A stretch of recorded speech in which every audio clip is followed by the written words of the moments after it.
across the UK, on DAB+, on your smart speaker, on your smart TV, and on your side. This is Talk.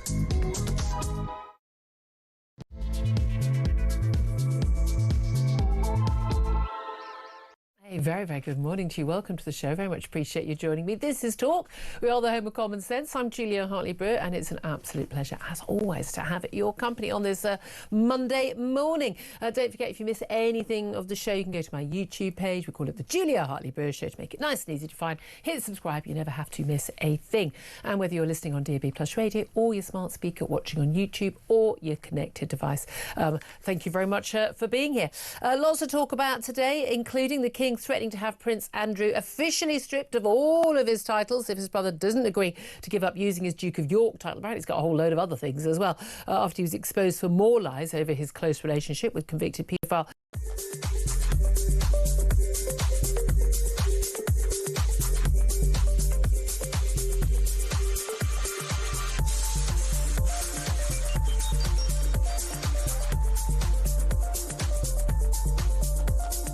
Virginia Giuffre, of course, sadly committed suicide earlier this year. Her memoirs have suggested rather more, shall we say, unpleasantries involving the Prince. I don't know why anyone's surprised by any of it, but I'd love to hear your thoughts on it. Plus, Israel has insisted that, yes, it is committed to a ceasefire in Gaza, despite launching a wave of missile attacks and temporarily shutting off aid to the enclave yesterday after a Hamas attack killed 2 IDF soldiers in Rafah. Here's the thing. If you attack the other side during a ceasefire, you're going to get attacked back. I'm not quite sure why Hamas find this quite so complicated. Plus, a pro-Gaza independent MP who backs the ban on the Maccabi Tel Aviv fans from attending an upcoming match against Aston Villa in early November has said that hating Israel is not strong enough. Adnan Hussein, the MP for Blackburn, said Israel was a monstrosity and anyone who disagreed did not see Muslims as human. So it's got nothing to do with any violence that they fear. It's just he hates Israel, and I think by extension, we all know what else he also hates. There is so much more to talk about. Also, of course, that breaking news in the last 20 minutes or so about dozens of websites, banks and apps being affected by a major internet outage. Problem started this morning, appears to relate to the Amazon, to an issue at Amazon Web Service. But as of 9:20, reports that huge number of internet sites that are down. Snapchat, Amazon Web Service, Live 360, Amazon itself, Signal, Fortnite, Blink Security, Zoom, HMRC, might be difficult for quite a lot of people. Wordle, oh, that's going to be a shame for an awful lot of people. Vodafone is down, Amazon Prime Video, BT, Peloton, yeah, well, you're just going to have a bacon sandwich and get over it. Sky, PlayStation Network, Bank of Scotland, Lloyds Bank, Halifax. This is affecting a heck of a lot of websites. We'll keep you updated on all of that as we get it. Right now, delighted to welcome to the studio Sam Armstrong, who's a Conservative commentator and joins me as always on a Monday morning. Good morning to you. Good morning. No, normally you and I, right at this point, we're discussing the Monday morning announcement from the Labour government. We haven't got one today, but we have got a major internet outage affecting, dozens and dozens and dozens of websites that people would be using. Although, frankly, a lot of those are websites you shouldn't be using on Monday morning because you're supposed to be at work.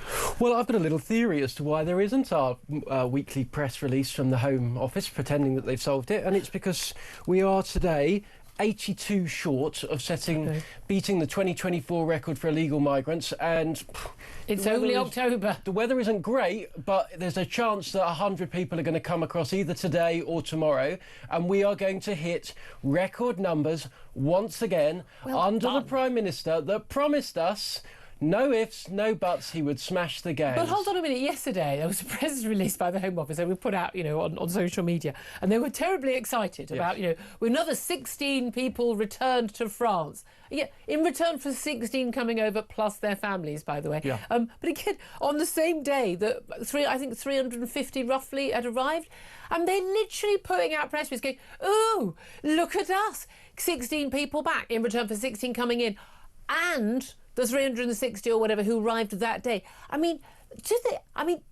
Do they hear themselves? Well, it's a joke. It's insulting to the public. It's insulting, frankly, to the institutions that they occupy. And it's dangerous for the country. I mean, look, we are in a situation in which we've had, forget one in, one out, we've had 36,734 in and 42 out. Yeah. It is a joke. They are not even beginning to touch the sides of dealing with this issue. And they're going to continue to do so because, come what may, there is absolute total reticence to do the only thing that is necessary, which is to say to these people, no ifs, no buts. You come to this country illegally, you're going somewhere else. Nobody gets to stay. And you're going to be... If you only need to do that once, and it's over. And it's done. I know, again, Australia did it. Well, God, my God, we've talked about that a million times. And my God, we're going to talk a million more times about our next topic as well. Prince Andrew. Yes. Two big developments related to Prince Andrew over the weekend. One...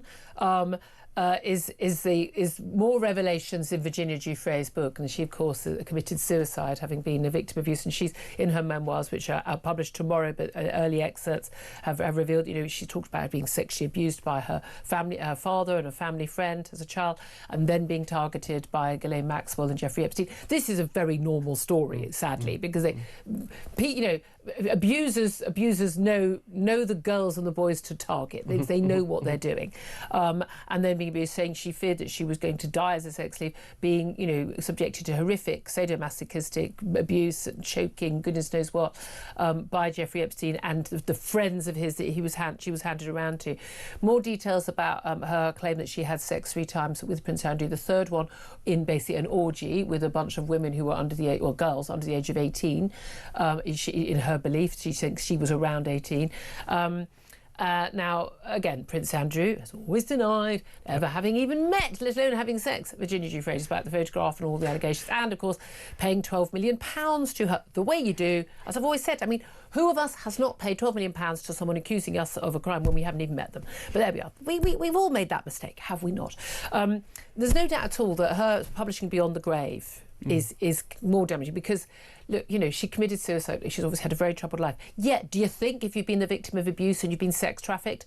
Now, again and again, also, more lies have emerged about, I mean, crucially, just ahead of the weekend, about these latest email revelations that have come out of America, that, of course, once again, yet more proof that Prince Andrew lied during that interview for Newsnight and Emily Maitlis when he said, you know, he'd broke off contact with Jeffrey Epstein. Well, we know he hadn't. We knew, I mean, he basically in contact, and also that he basically wanted dirt on Virginia Giuffre. Crucially, he basically got hold of her social security number, her date of birth. He was convinced she had a criminal record and gave it to his close protection officer. And we know this because in his own words, in his email that he wrote himself to the Queen's Deputy Press Secretary, he said, I'm going to basically get some dirt on her, effectively. Now, illegal for a police officer, illegal to ask a police officer to commit a crime, because it would be illegal for a police officer to do that, likely to face police investigation.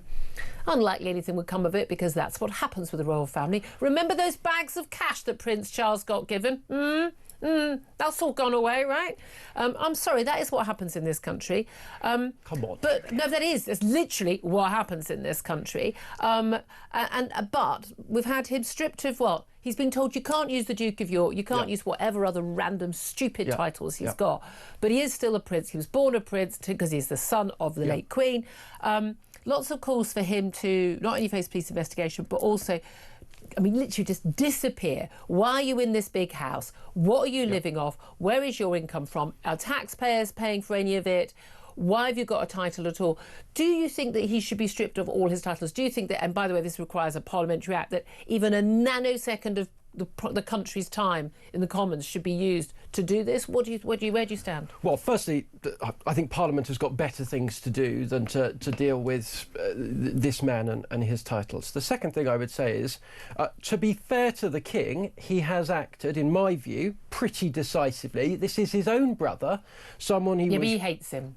This is long-standing. But even there's no love lost. I mean, look, however much you squabble with your siblings, there is a degree of love and familial affection here, and it would not be pleasant for anyone, not least the King, who's in the midst of cancer treatment, to have to break out of his time out of his diary last week to...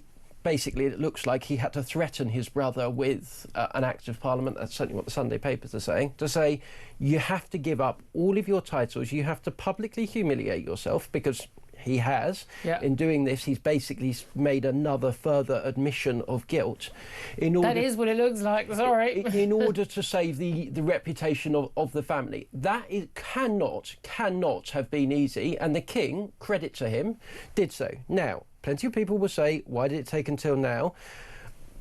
I would say this, it wasn't known categorically, provably, until last week that Andrew had lied, that he had lied to his own family, that he'd lied to his own mother, to his brother, about the extent and the times of which he had contact with Jeffrey Epstein. What we saw last week was the fact that Andrew has been going around basically, and I apologise for putting it this highly, as a bit of a con man, trying to persuade everybody around of this nonsense story that no one believed regrettably, it. Well, no one believed it.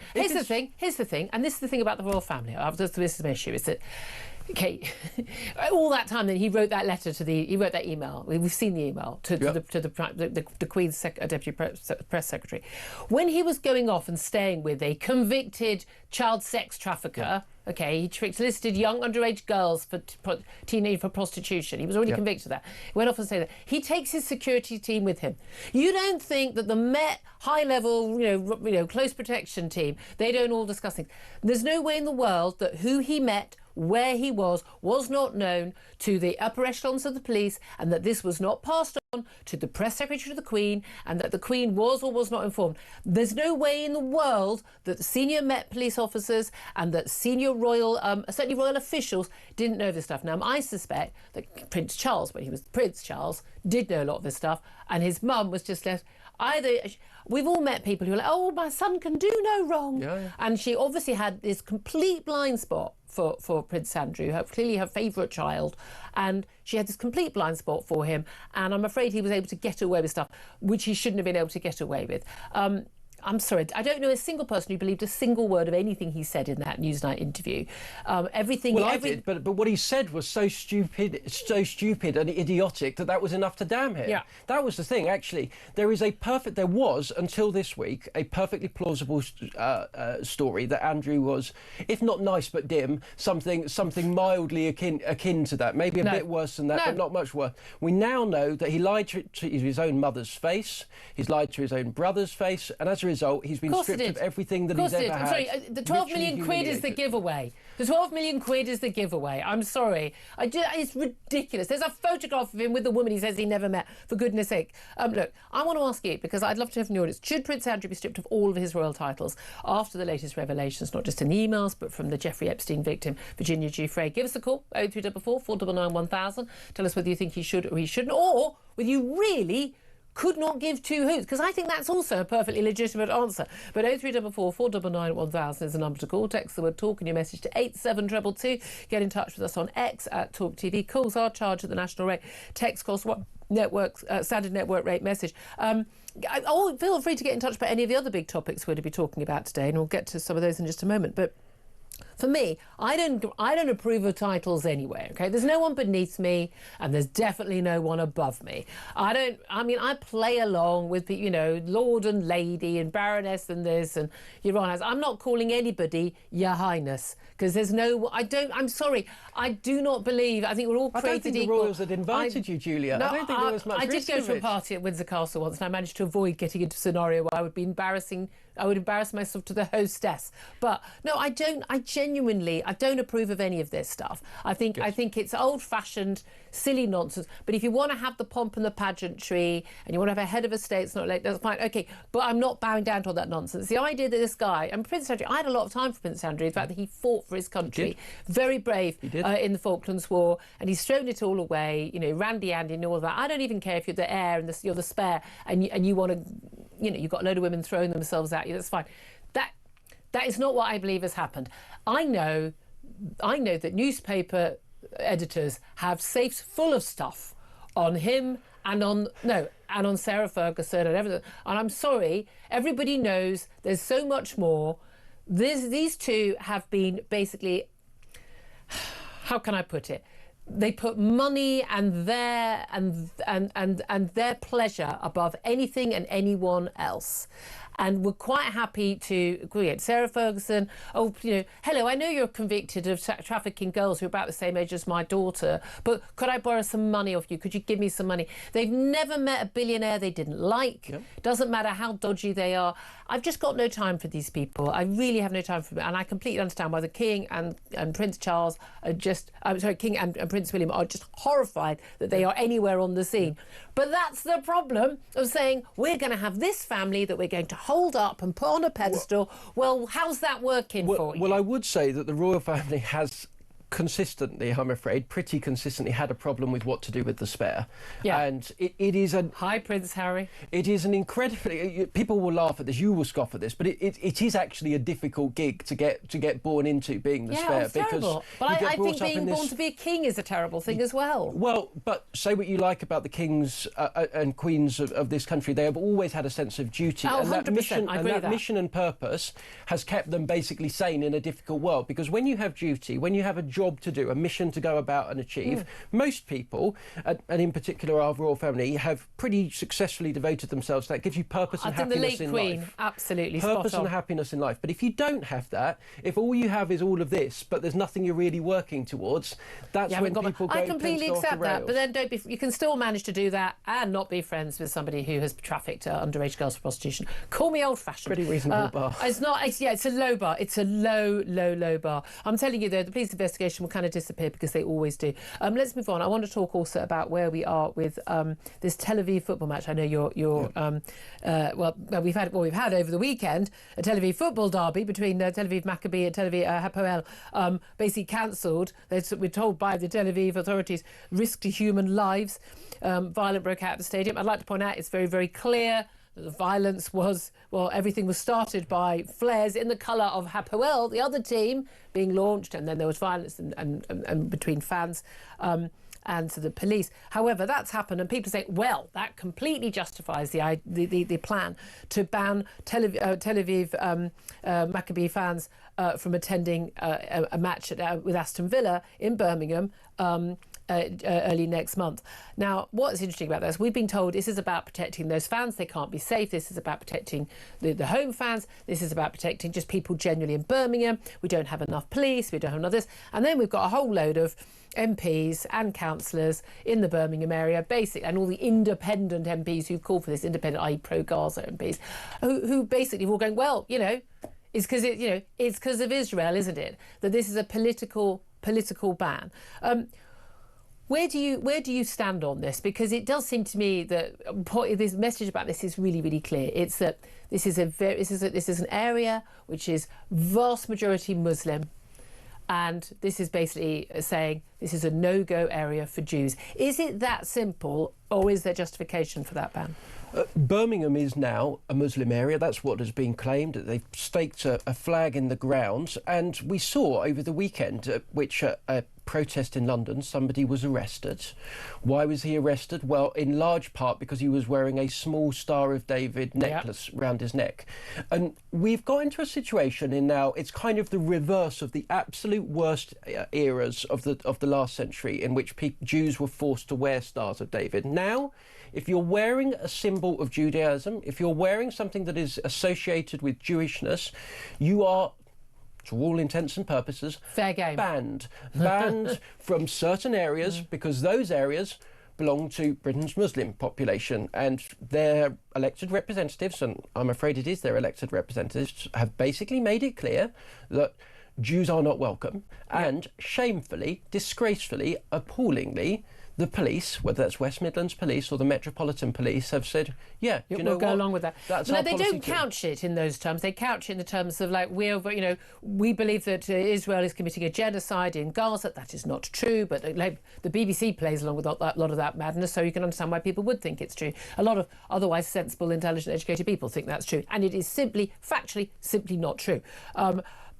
But they couch it in those terms, that this is a team that represents a country. Although it's not a national team, but there have been demands that not only Israel, out of the, they should be out of the Eurovision, out of UEFA, out of the World Cup, and that their team should be out of any, this is the Europa League. They shouldn't be allowed to play in Champions League or whatever it is they've been playing in. And so they couch it in those terms. Yep. But does that cover up what they really think, which is that basically we don't like Jews and we don't want Jews coming here? OK, let's just say it is about the genocide of, inverted commas, genocide of Muslim people. OK, well, there's going to be a number of sporting fixtures this year in which players from China are going to come and play. Yep. There is a genocide of Muslims going on, an independent tribunal has found so, in the Xinjiang province of Uyghur Muslims.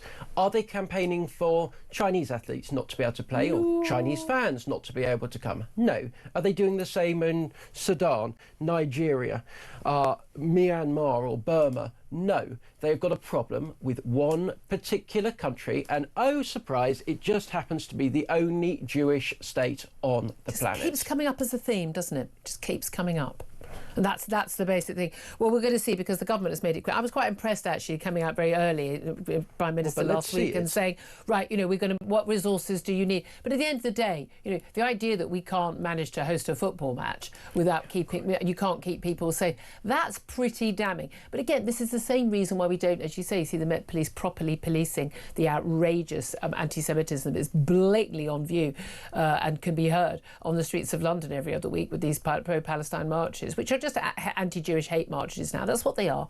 And anyone who still attends those, I mean, that's we know who and what you are now, but their failure to tackle that, they don't police that the same way they police other things. What do you make of reports that Steve Witkoff, Donald Trump's sort of Middle East envoy, and his son-in-law Jared Kushner, they have flown to Israel amid concerns about this Gaza ceasefire? We've had claims and counterclaims from Hamas and from Israel. 2 IDF soldiers have been killed. IDF have put an explanation, and they have basically returned with rockets. I mean, that's what you're going to do. At the end of the day, there's lots of claims and counterclaims. Oh, and it's reported, the BBC, the ITV and Sky, that this side or that side claim the ceasefire has been broken by them or the deal's been broken by them. But we know that Hamas is in breach of the deal because Hamas has not returned all the bodies of dead Israeli hostages. So they're already in breach of the deal. We knew that like a week ago. Well, the key thing is that Hamas, yes, is in an existential war with Israel, of course it is, but it's also much more worried about, as an organisation, its own problems, which is maintaining the control of the Gaza Strip. Because the moment that the Hamas faction, that's been very happily enriching itself off the Gazan people for decades now, the moment that they lose control, then, well, they are all going to end up probably killed or shot by other factions, perhaps more pleasant, perhaps less pleasant, within the Gaza Strip. And that's the secret that nobody ever tells you about Hamas. They are a criminal gang that is mafia. That is exploiting the people of Gaza, and there are plenty of other people that are determined to do so, which is why the moment Israeli troops left the Gaza Strip, what did they set about doing? This, the BBC, ITV, whomever cannot deny, because they filmed it and put out the videos themselves.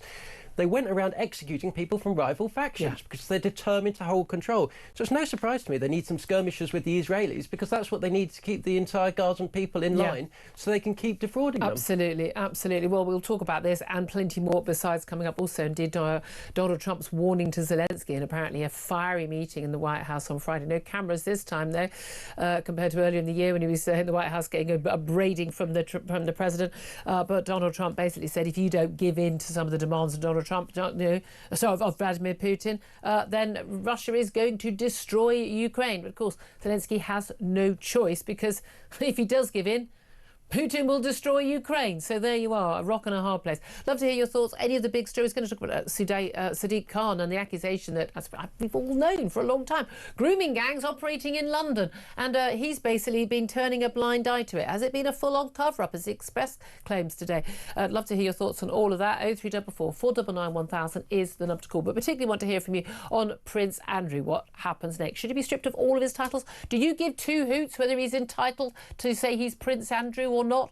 I'm not sure I care, but I also don't want him around at all. I don't want to be paying a single penny towards his upkeep. But I'd love to hear your thoughts. 0344 499 1000. This is Talk.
whether it's sort of people tweeting or someone wearing a Star of David, for a police officer to turn up at your door or question you about it is clearly not what we want police time spent on. It's a real risk that it's fundamentally damaging the free speech that we have and cherish in this country. It's one of the reasons that makes this country so great, is because unlike many other countries in the world, we do champion and care about free speech. The idea that, you know, someone who is Jewish in this country cannot walk around wearing a Star of David is obviously absurd, and it needs to be called out.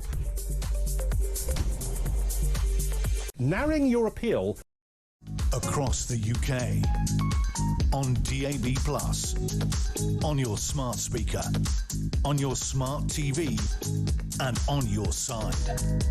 This is Talk. Talk the Home of Common Sense with me, Julia Hartley-Brewer. Thank you so much for your company. Just to remind you that breaking news that we have got a huge, widespread internet outage, which has begun at about 9:20 this morning. And this is Amazon Web Services outage. Basically, we are looking at a huge number of banking and other websites that have gone down. So we'll keep you posted on that as we get more developments. Let's go straight to your phone calls, though, right now about, well, a lot of you calling in about Prince Andrew and the Royals generally in this whole thing. You know, is there going to be a police investigation into Prince Andrew? In an email basically saying he's asked his close security officer to basically dig up some dirt on Virginia Giuffre after the allegations that he had sex with her at the age of 17, but also whether or not he should have all his titles stripped. Well, let's talk to Paul, who's in Southampton. Very good morning to you, Paul. What do you want to say? Hello, Julia. Hello. Prince, I just don't care. I love that. You see, this is the thing. Yeah, I mean, people doing all this talking, investigating, have they got nothing better to do? Are there not more important issues going on?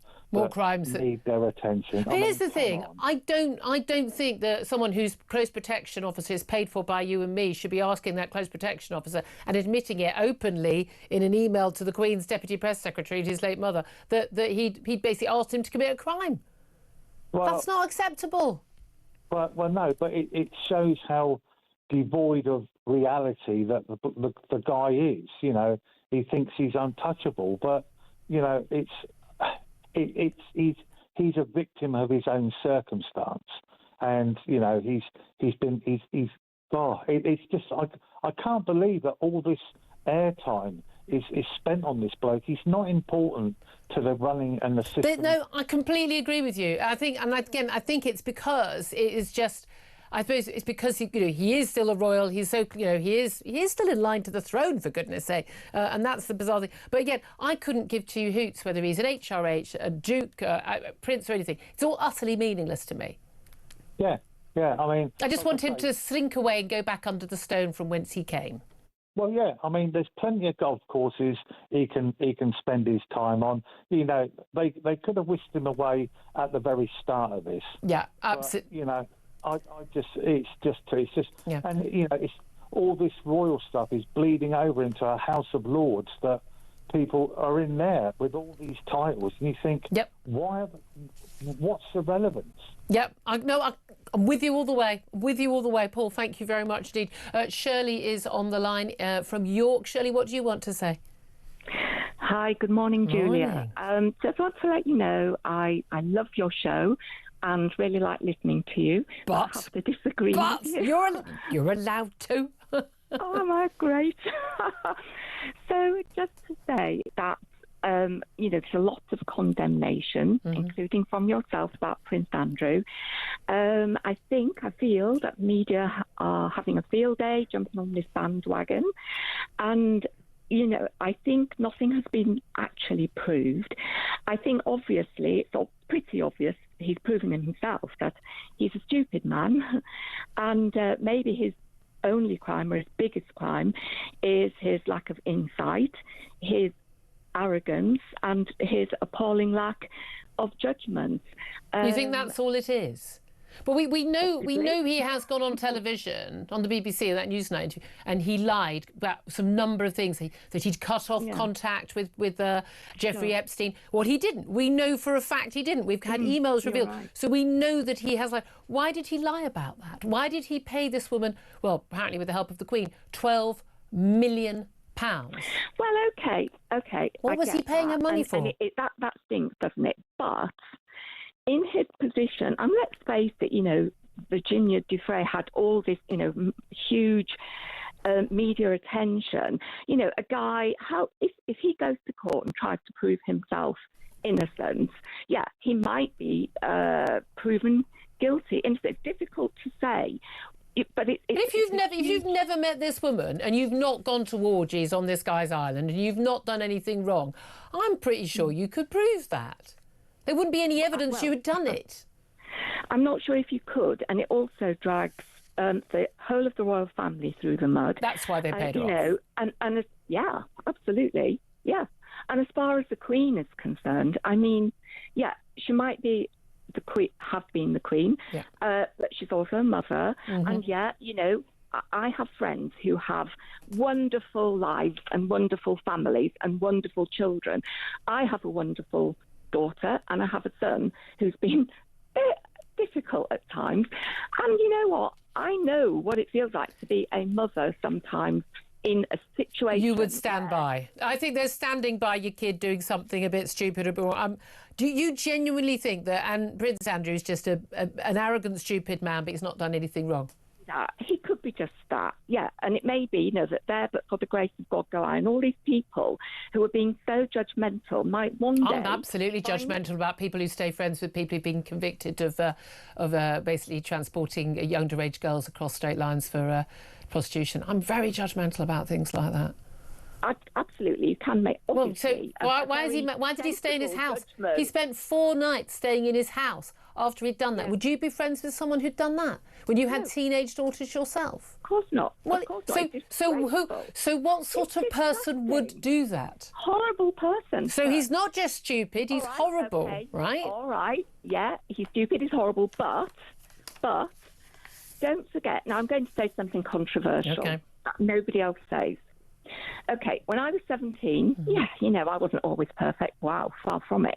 But I knew the difference between right and wrong. And if I was prostituting myself and going around the world in a private She wasn't jet, prostituting herself. Living the life of Riley with champagne and going... She wasn't prostituting herself, Shirley.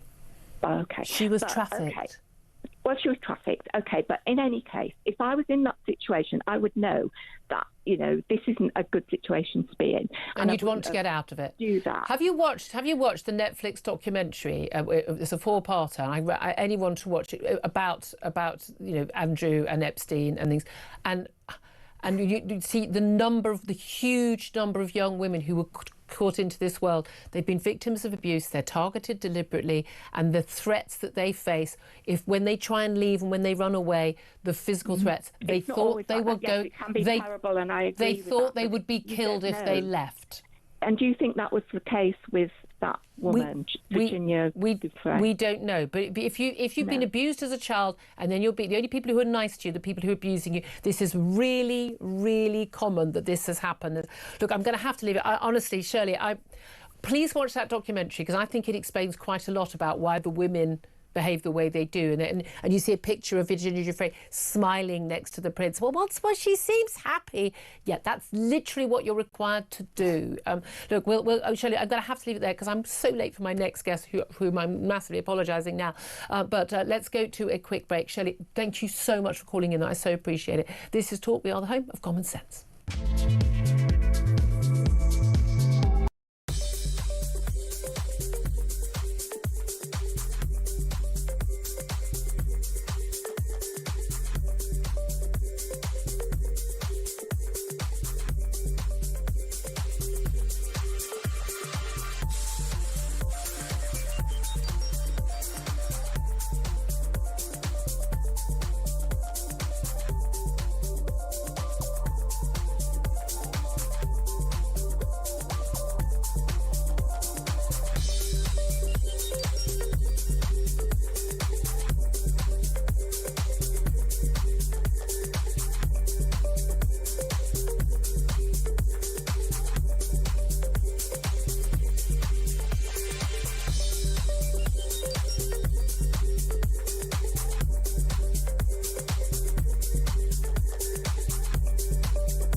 across the UK, on DAB+, on your smart speaker, on your smart TV, and on your side.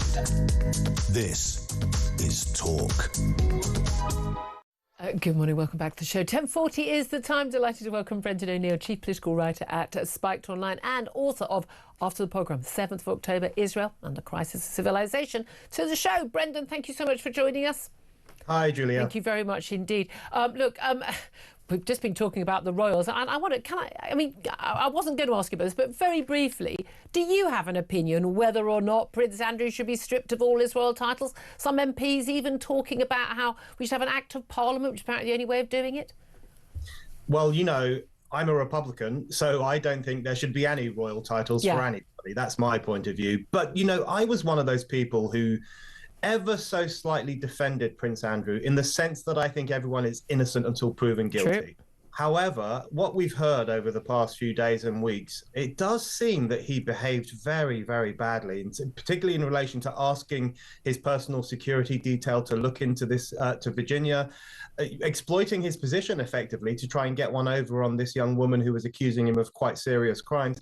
This is not good behaviour. It is not becoming of one of the children of Queen Elizabeth II, who has enormous respect in this country. So there are massive question marks dangling over his future, for sure. Absolutely. Let's talk about the enormous question marks dangling over the future of Gaza, with what looked like end to the tenuous ceasefire we've been in for the past week, where we've seen 2 IDF soldiers who have died. Israel claims at the hands of Hamas, and retaliation claims the hospitals claiming some 45 people in Gaza have been killed. Now, how many of those were actually, let's face it, actually killed by Hamas, who've been going around executing anyone they darn well feel like, it would certainly appear? We don't know, but we know that Steve Witkoff and Jared Kushner are heading over to Israel amid concerns about the Gaza ceasefire. What do you make of what's going on? Yeah, the ceasefire is in a bit of trouble. I mean, this is not unusual for when a conflict comes to an end. Yeah. It does often drag on. I mean, not only for days, but sometimes for years. These things are hard to fix. But what I find so striking is that already we have leftists across the UK, across Europe, in fact, accusing Israel of breaking the ceasefire, when in fact Hamas has broken it many times over the past week. They have failed to return the deceased hostages that they promised they would return as part of phase 1. They are shooting Palestinians left and right, who they accuse of plotting with Israel or being spies for Israel, all that kind of usual nonsense. That's a violation of this supposed end to violence as well. And yet, of course, the finger is always pointed at Israel. It's always the same old story. You know, some of these leftists and posers in the West, they're basically the Lord Haw-Haws for Hamas. They are doing its propagandistic bidding. And I find that really worrying. Yeah, I mean, certainly. I mean, some of the newspaper reports and the web reports yesterday are just, it's always Israel claims, Hamas says. Everything is reported as fact from Hamas. I mean, I'm like you, I take pretty much every area of authority, anyone saying something to me, with a pinch of salt and show me the evidence. But on balance, I'm going to choose to believe a government over a terrorist organisation. This, of course, what's been going on in Israel has massively dominated British politics in the last couple of years. We've seen the march on the streets. We've seen, of course, the horrific attack on a synagogue in Manchester just a few weeks ago, in which 2 men died by a man who, basically was claiming this is for the children, basically because all these reports of genocide against children in Gaza that we've seen on our television screens. Again, absolute lies, complete the whole thing, absolute lies. It's a war zone.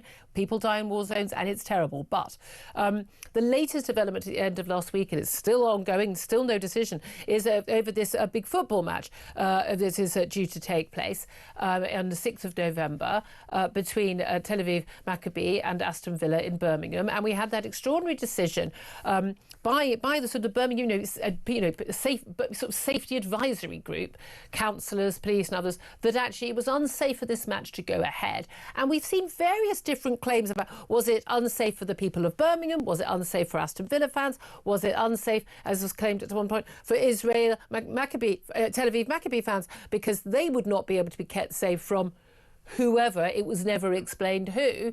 And then it was about policing resources. The Prime Minister stepped in, the Home Secretary apparently stepped in, although apparently not bothered when she first heard about it. What is the latest now? And has that decision been in any way affected by the decision to call off, basically a derby match in Tel Aviv between Maccabi and another rival Tel Aviv team? I think the Aston Villa decision by that safety group is an outrageous decision. It really, really is. And now, does Maccabi Tel Aviv have some rowdy fans and possibly some hooligans? Of course it does. Every football club does, pretty much. We have a lot of them here in the UK. Russian fans behave badly. All sorts of fans behave badly. But the vast majority of Maccabi Tel Aviv fans are decent, law-abiding people who love to watch football. And that who is being banned from coming to this country and attending a game. It is really actually quite grotesque. And my view is that if it's not safe for Jews, whether they're Jews from Israel or Jews from Britain, to attend a public event, then that event should be called off.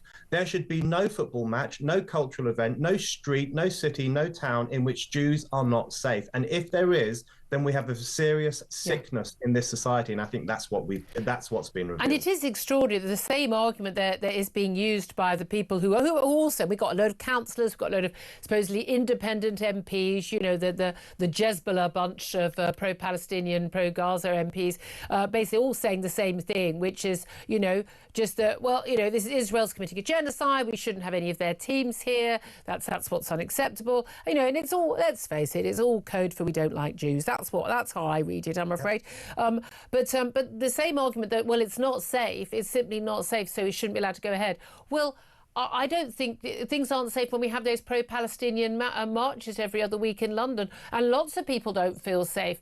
I would be quite happy to wander around with my Israeli flag along around the streets of London, being a proud supporter of the state of Israel and the right to exist. But I think that I would probably be arrested by the police for being provocative, or if I had a Star of David necklace, that would be provocative. And so clearly that's not safe either. But this is the thing. One of the justifications has been that there's been trouble with these fans before, and this is all centred on what happened in Amsterdam, was it last year, involving Ajax fans. Now, the thing is, you read the court reports about this, it wasn't fans on either side that were causing the trouble. It was basically, and they used the phrase, people, who are we kidding? It was a bunch of extremist radical Islamists who went on what they called in their WhatsApp groups a Jew hunt. Yeah. A Jew hunt. And they basically chased down these Tel Aviv fans deliberately because they were Jewish. And actually, it wasn't even the Ajax fans that were involved. This was made very clear. And there was some response and, angry reaction from the Tel Aviv Maccabi fans. And I think understandably in the circumstances. And then we've seen what happened in the football derby in Tel Aviv, cancelled over the risk to human lives. Basically, we had the Hapoel fans let off a load of flares in their own colours, and the match had to be abandoned, and then there was trouble outside. But there's no evidence, again, that it was Tel Aviv Maccabi fans who were involved in starting it or being a part of it. People are looking for any possible excuse, but we are just fundamentally in that situation where we've got a majority Muslim city, our second city in this country, where effectively Muslim self-appointed community leaders, councillors, some other MPs are basically saying, we control what happens here. We decide how it's policed. We decide who is policed, and we decide who gets to come here. And if you don't like it, there's going to be trouble. That does not sit well. That's so well described. That is what's happening. I think this country is surrendering to the Islamist mob. That's essentially what's happening here, and that's what's been happening for the past 2 years. And it really, not only does it not sit well, it's gone way, way too far. And I think a lot of people are waking up to this. Think about what we've seen in parts of the country over the past couple of years and in recent weeks. We've seen people in Islamist clothing, women in the burqa, men in Islamist dress, chanting Zionists off our streets. We know what that means. We're not stupid. We weren't born yesterday. We know it means no Jews. We've seen people saying, long live the Intifada. Now we have people celebrating because Jewish fans from Israel will be forbidden from attending a match. Yeah. This is Islamist tyranny on the streets of the United Kingdom, and we keep bowing down to it time and time again. And you're absolutely right about Amsterdam. In Amsterdam, it was a mini pogrom against the fans from Tel Aviv. It was a Jew hunt, as you said, by mostly Arab men, gangs of mostly Arab immigrants who made fun of Jews, who made jokes about Hitler in their WhatsApp groups, who said, let's beat up some effing Jews, and they did. One of the attacks on a Maccabi fan was so bad that the perpetrator was accused of attempted murder. Yeah. This is how serious it was. And people aren't talking about that because they hate Maccabi Tel Aviv. And more importantly, they hate the fact that they are Jews. Well, indeed. And the thing is, you just said this is surrendering to the Islamist mob. And again, it's very important to make a distinction between people who are supporters of a radical Islamist ideology, which is very, very dangerous. And frankly, we need to go out of this country. I'm sorry, I don't want it here. Don't want it anywhere, but I definitely don't want it here. And also moderate Muslims. But here's the thing. Because we have, was it 4, 5, 6 million Muslim people living in this country? I don't believe at all that the majority of those people walk around with this level of hatred in their heart. I refuse to believe that. I'm sorry, people will say I'm naive. I refuse to believe that.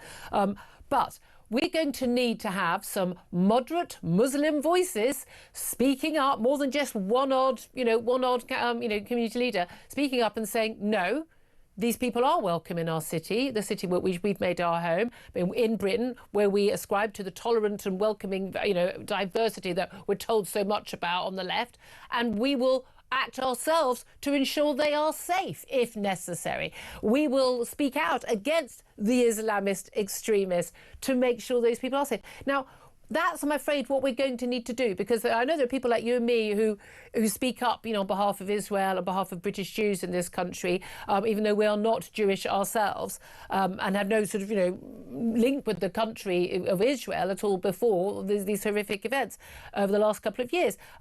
But, you need people who will speak up and who will say, no, not on my watch, not in my name.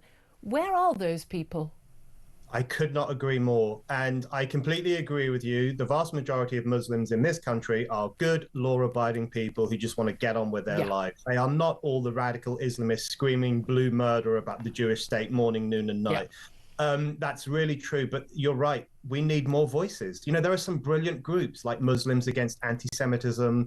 There are ex-Muslim groups who talk about the importance of freedom of speech and freedom of religion. There are great Muslim commentators making brilliant points about the scourge of anti-Semitism, the scourge of Islamophobia. There are voices out there, but there are not enough. Yeah.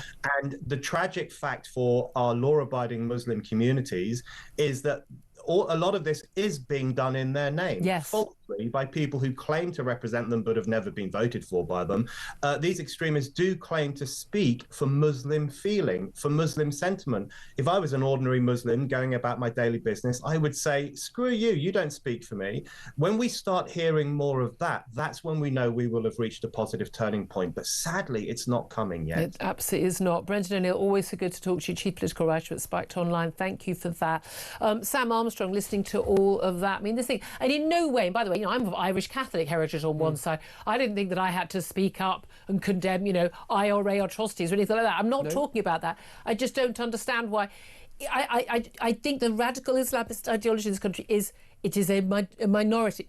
It's a very large, far too large a minority, but it is a minority. And the best way of dealing with it would actually be if the majority did speak out against it. Yeah, and we have to be clear that there have been a large number of polls over a long period of time of British Muslims in which far too many, and I mean far too many, including of those that express an opinion, more have an unacceptable view than an acceptable view on questions like, do Jews control the media? Yeah. No, a plurality, so more British Muslims believe they do than don't. The majority of British Muslims don't have an opinion on the question. Yeah. And let's be clear, that is reassuring, in a sense.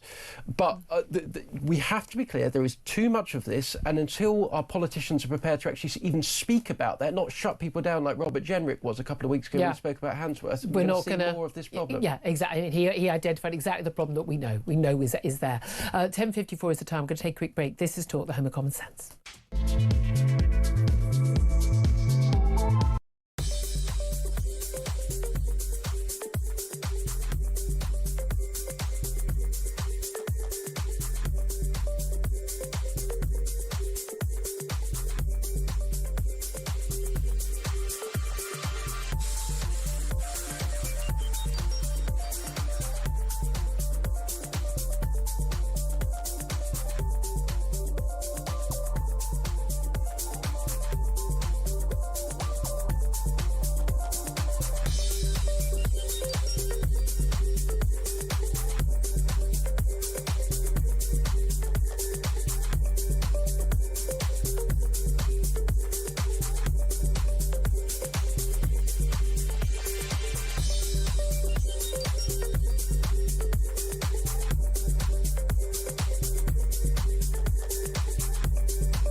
The charity started providing the sanitary products in the men's toilets at, I think it's Sizergh Castle in the Lake District. One 78-year-old visited the stately home and said, entering the male-only designated toilet, I was confused.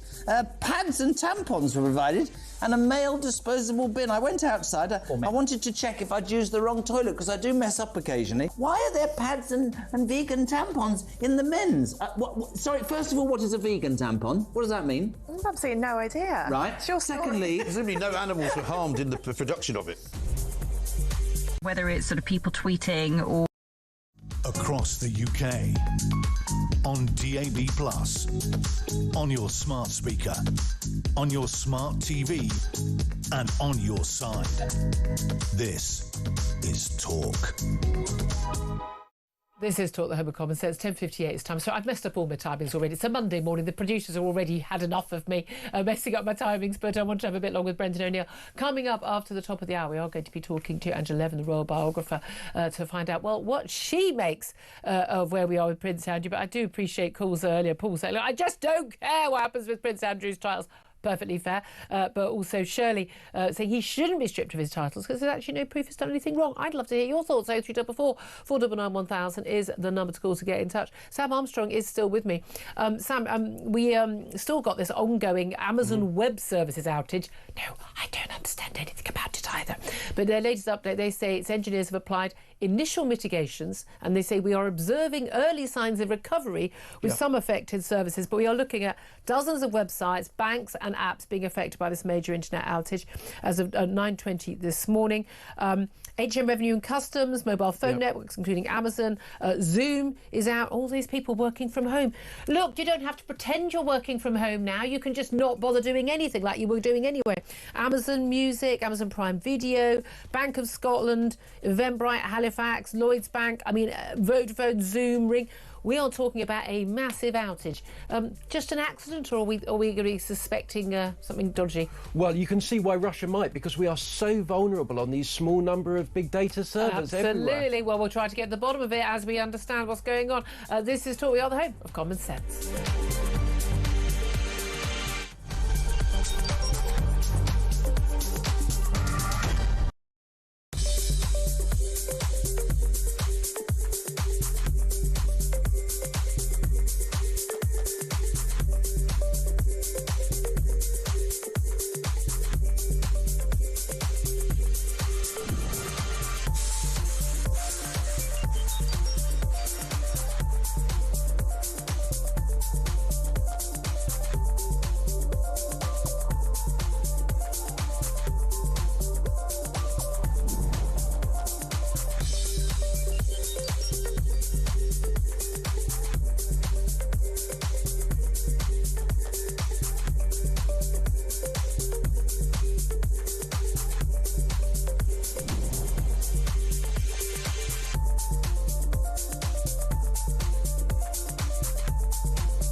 across the UK. On DAB+, on your smart speaker, on your smart TV, and on your side. This is Talk.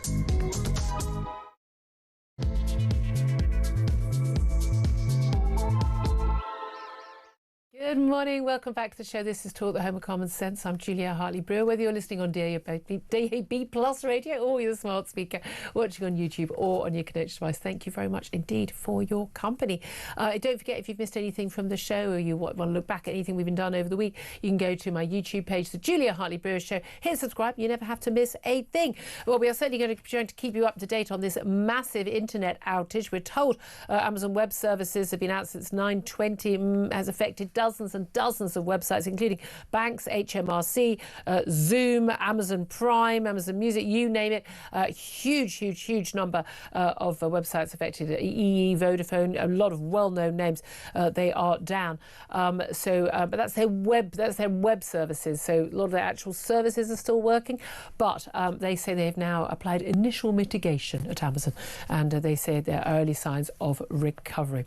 Anyway, also going to be talking about where we are with the latest with Prince Andrew, because the King apparently threatened to have Prince Andrew officially stripped of his titles if his brother did not agree to give up using his Duke of York title. Already had to give up using HRH, but he's still got the Prince bit because he was born a prince. But now there are MPs calling for Prince Andrew to have his princedom taken away from him because by an act of Parliament, because of the latest exposures of, well, just lies that he has told over his close friendship with the convicted paedophile Jeffrey Epstein, as revealed not just Virginia Giuffre's, the late Virginia Giuffre's memoirs, but also in emails that the Prince himself has written, including the accusation that he asked his close protection officer, paid for by you and me, by the way, to get information to smear his teenage sex abuse accuser. Well, that would be a criminal act on both Prince Andrew's part and his close protection officer if it went ahead.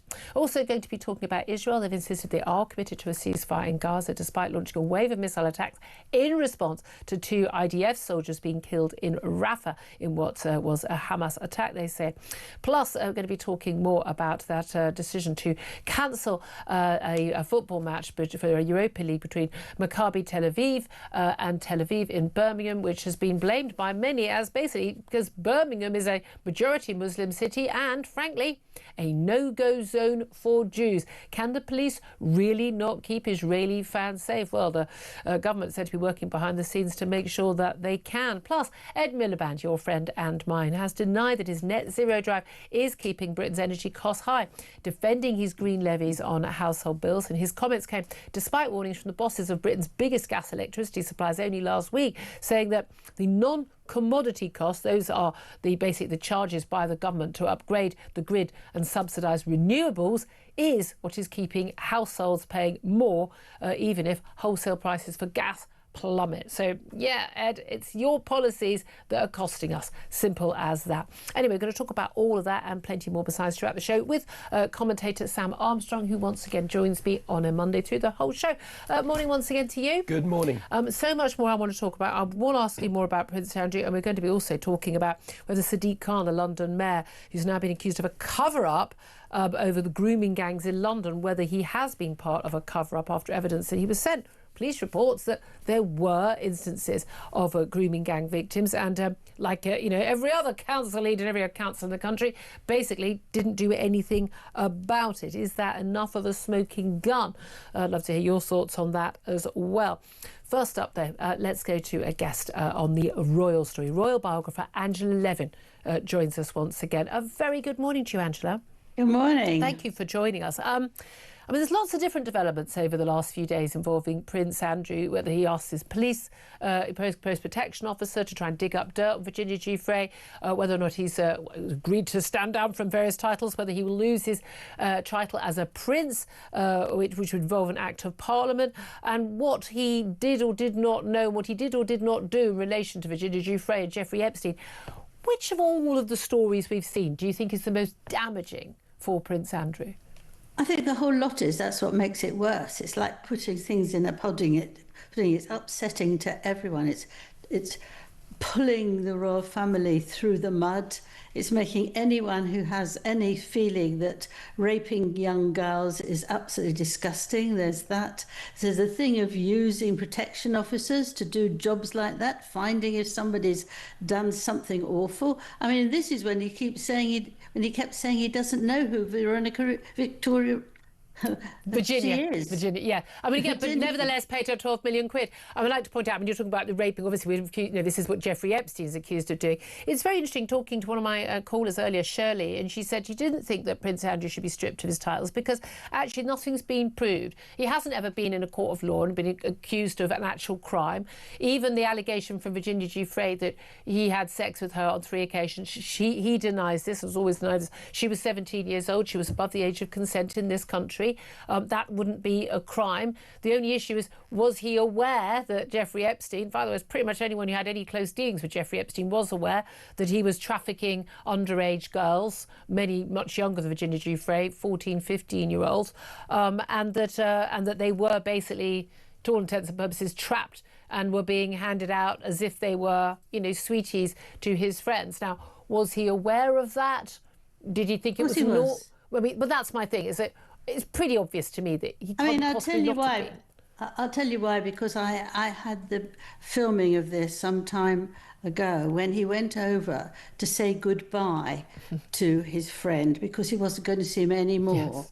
But everyone said to him, well, lots of people said to him, why didn't you just send an email? Yeah. No, I'm much too honourable, well-mannered. He said he was too honourable, he told Newsnight. Too honourable. So he went there, and somebody who I know did a film of him, and there were young girls coming in and out and looking back and forward and then running off.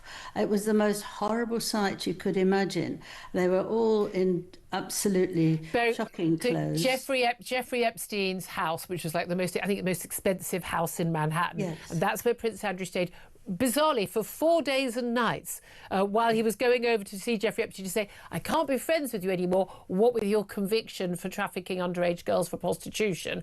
And he stayed there for 4 days and nights. They were seen close. We've got that picture of him, Central Park, close in conversation. But you're saying, there's footage of young girls. Again, he didn't have a teenage daughter. They weren't friends of his daughter. Why were teenage girls going in and out of his house? But he did say to Virginia that I'm going to guess how old you were. Yeah. And he got it right. 17. And then he said, oh, I've got 2 daughters just a little bit under you. Yeah. And it makes you feel sick. Well, this is the thing. Now, again, I have to say at this point, Prince Andrew denies that they ever even met, even though there's a photograph and she's described quite a lot of detail.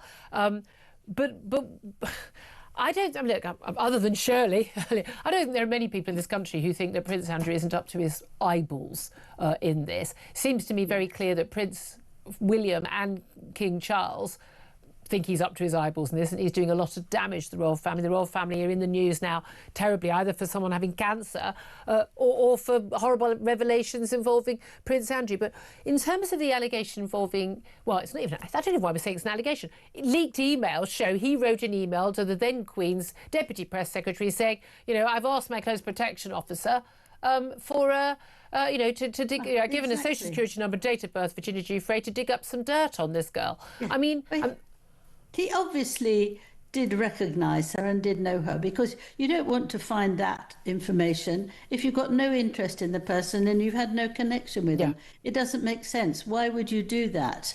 Absolutely not. And so you can see lots of things that he's doing, if you look really carefully and that are going to be in the book, that actually do make you feel that it couldn't happen to anybody else, actually, because, when he says to her that she's got to have sex with him because it is his right. His birthright. I mean, it's a very sort of royal thing to say. And also it ties in with a lot of stories that you and I will have heard many times over the years about Prince Andrew. Here's the thing.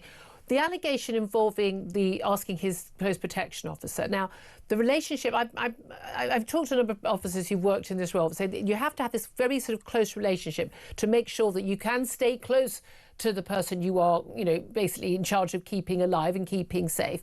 Prince Andrew, he was the Queen's son. He was a target. Those officers, they have to maintain a close relationship. Would it have been something that officer would have had to tell his senior? Okay, here's the national security number, here's the date of birth for this woman who's made this accusation. Would he have, without a shadow of a doubt, have had to go to a senior officer and said, I've been asked to do this, what do I do? And at what point would that have gone to the Queen? If the Deputy Press Secretary to the late Queen was told about this, would that have gone to the Queen or to now King Charles? Well, I think that they're all frightened of their boss. And I think, I know Andrew wasn't very kind to all his staff. Now, if he tells them what they have to do, they have to do it. It was a bit the same with Harry when he was actually taking drugs outside his school. Yeah. And he had the people looking after him, but they didn't dare say anything to then Prince Charles, because he said that they would lose their jobs. But isn't it also the case that they don't say anything because otherwise Prince Harry would have just basically escaped from them, and then he would be less safe. Their job wasn't to prevent him from committing a crime. Yes, their job was to prevent him being the victim of a crime. Exactly. They said that it's not their job to watch if he's taking drugs or how he's drinking. That's a different thing. Anything like that. And it would be the same because it isn't their job. But how much do you think that the senior royals would have been told? Certainly their staff would have been aware of these. I don't believe for a nanosecond that these close protection officers don't talk to their seniors and they don't talk to the press secretary and other senior people and say, by the way, this is going on, nod, wink, and then someone makes a decision about whether or not the senior royals are told. Come on, you know. Well, it would have been very difficult to talk to the Queen, that I'm sure of, because he was her favourite child. She had a blind spot. And he wouldn't have liked to hear what terrible things are happening about him. So I doubt if anybody would actually want to do that. And again with Prince Philip, because he liked him very well too, because he was macho and strong. And Charles was sort of weak and loved flowers and reading. But this is an issue, isn't it? Because if the Queen or President had staff who wouldn't tell them the truth, that's a bit of an issue. What about Sarah Ferguson? She was out of the fold and then back in the fold. I mean, it's a bizarrely close friendship they have. And all credit to them, they're still very close. I'm sure it makes it much easier for their daughters that they're close. Sarah Ferguson still lives in the same house, so she can't use the Duchess of York title anymore either. I was amazed to learn she still had it, to be honest with you. But all this evidence that she has been close cahoots with Jeffrey Epstein, even when going with her daughters to celebrate him coming out of his sort of comedy pathetic attempt to open prison after he was convicted of a crime, taking her daughters to see him, asking him for money. I mean, the whole thing is just so tacky. These people have no morals. It stinks. But actually, she said she asked $15,000 from him, but actually she asked for $100,000 and she never returned it back, and he was furious with her. So, I mean, she's had no morals at all. Do you think he was? I mean, look, $15,000 doesn't cover a weekend away for Sarah Ferguson, judging by the way she lives. $100,000 is down the back. Yeah, that's what she says. $100,000 is down the back of the sofa for a multi-billionaire like Jeffrey Epstein. He would have known. Part of the deal with royals like that is that, inverted commas royals, you pay the rich pay, and then they get access and they get to be around people with titles. That's how it works. Yeah, well, it stinks then, doesn't it? It very much does. Where are you on the titles? So he's not allowed to use HRH. That's been quite a long time, Prince Andrew. He's not allowed to say he's the Duke of York anymore. No. She can't Duchess of York. And he can't say the Knight of Garter. Now, the Knight of Garter, it's amazing it's not gone before, but it's the oldest and highest ranking order and chivalry in the UK. It means respectable behaviour, especially from men to women. Yeah, well, there we are. That's no longer appropriate. What about the Prince title? Because that is conferred to him. He is the Prince Andrew. That was what's on his birth certificate. Well, he was the son of a sitting monarch. Should they strip him of that title? Should he give it up, or should there be an Act of Parliament, or not? Well, I think there should be an Act of Parliament. They can't take it away without Parliament. I mean, they said the other day that they didn't want to make the Parliament be so busy. But I mean, this is very important. It's not busy. Is it important? I think that King Charles was thinking again, and William absolutely wants to get rid of Prince. I think people think of Prince is much more important than Duke, actually. Of course. It sounds much better. So they've got to pull it out, and it's just too bad. And if it takes a year, then he's got to just stay away and not be seen and not be in his home either. I mean, it is absolutely... Are we paying for any of his home? I mean, I know he's in this sort of, he does get some money, he got money from the lake. We're not paying for anything. No. I really do not want a penny of my money going on this man. No, neither do I. But actually, because of that, he's got to keep it clean and nice and working well. And they think that it's not going to happen. You see, he's got a contract that goes up to 2078, right? And if then he can be thrown out. I don't think he's going to live that long. Do that. Someone said this morning that you can find reasons to stop the contract. Okay. So let's hope for that, because they don't even want him anywhere near using the horses, using the fields, anything at all. He's going to be banished. We need to find a desert island for him. I mean, what about Jeffrey Epstein's old home? Angela Levin, we'll have to leave it there. Royal biographer Angela Levin, thank you very much. Well, she wants all the titles gone. She's had enough. Do you care? I genuinely don't want a nanosecond of parliamentary time wasted on this complete waste of a space who is Prince Andrew. I just want him to disappear off and be treated with the disdain and contempt that he deserves. But I couldn't give two hoots whether he's an HRH, a prince, a duke, a baron. I don't care. It's irrelevant to me. It's irrelevant to all of our lives. I just don't care. But I want to know what you think. 0344 499 1000 is the number to call. Text us on 87222. Get in touch on X at Talk TV. Calls are charged at the national rate. Text cost one, standard network rate message. Listening to all of that is Sam Armstrong. Do you care? Look, I do not want to be in a position in which I defend Prince Andrew. There is nobody on earth I would like to defend less. However, let's get a couple of things straight. This is a man who we read in the newspapers is now sitting around in his house, basically in his underpants, playing video games all day, because he has been told by his family, we don't want to be seen with you. He has been fired from every job that he has. He has been stripped of his titles, and he will go down in history as one of the most disgusting people to have ever occupied high royal place. He's not done it. He's not committed a crime. No one knows of anything that he's done legal. I mean, and this is my point. He has never. The allegations against him are not criminal. Let's be blunt, the royal family, once there was a basic case against him, once a case was arguable in court that would have required a full trial with evidence and witnesses, they were never ever going to permit him to go into court and have all of this out in the open. And that was the situation he was in. And he has now been further humiliated, and he's accepted that, to an extent, that he has not even permitted to use the titles that he was basically born with. At this point, I accept he needs to stay well clear. You think he's been punished enough? At this point, do we just not need to just leave him alone a little bit? And Virginia Giuffre, she's said her pitch. She's had 12 million quid, right? A lot of money. And there are other people within the Jeffrey Epstein victim community that are not wild about her, owing to allegations that she became a sort of senior victim. No, I mean, basically their job was to basically go and get other girls. Find other girls. That's how they operate. And those girls say, not everything that she has said is right. And she's now dead. She can't be cross-examined on anything she says in this book. She cannot be scrutinised. And we say with Harry, and we said with Meghan, and we say with Andrew, can't they just disappear and go away? Well, to an extent, that does require us to stop talking about them. Stop talking about them. He's said no more titles. He said he's not getting any public money. He's not got any public honour. He's not allowed at royal functions. His family don't even want to talk to him. That's enough. That's kind of that is kind of where I am. I just want him to just slink away. He doesn't think he's done anything wrong because he's an entitled prince. I just don't care. I don't want to be paying for him. I just don't want to have anything to do. I don't want him on my front pages. I don't want to have to talk about him ever again. I want to just slink off into the sunset.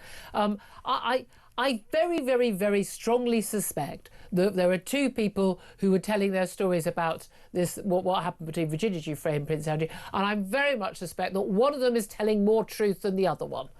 And unfortunately, she is now dead, having committed suicide after being a victim of abuse. And I'm sorry, I don't believe you do pay 12 million quid to somebody you've never met. He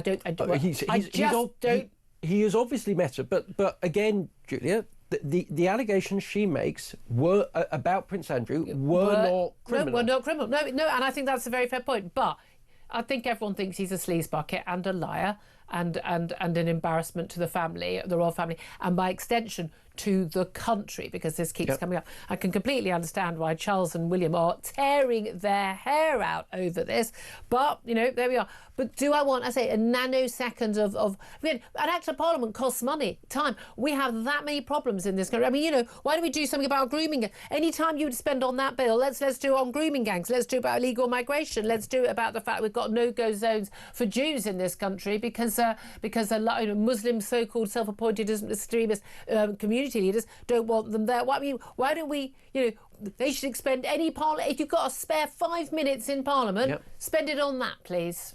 Yeah, and the other thing I would say is the King, the Prince of Wales, have acted as decisively as they possibly could in this situation. I don't accept that they could have done any more. It must have been painful for them to call up the brother and just say, no, you're a disgrace. We never want to see you. We never want to be associated with you. You're dead to us. And they did it. But he keeps on popping up, like at funerals and things like that, like just going, hi, look at me. No, you need to go away now. He doesn't get it because he doesn't think he's done anything wrong. Prince Andrew, you definitely did something wrong, mate. Whether it was criminal or not, you definitely did something wrong. 11:24 is the time. I'd love to hear your thoughts on this and on everything else we're talking about, you know, and all the other things you may think are rather more important to talk about. Do get in touch. 0344 499 1000. This is Talk.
narrowing your appeal to ex-Corbynistas is not my idea of bold politics. What we should be doing is convincing people who don't already agree with us.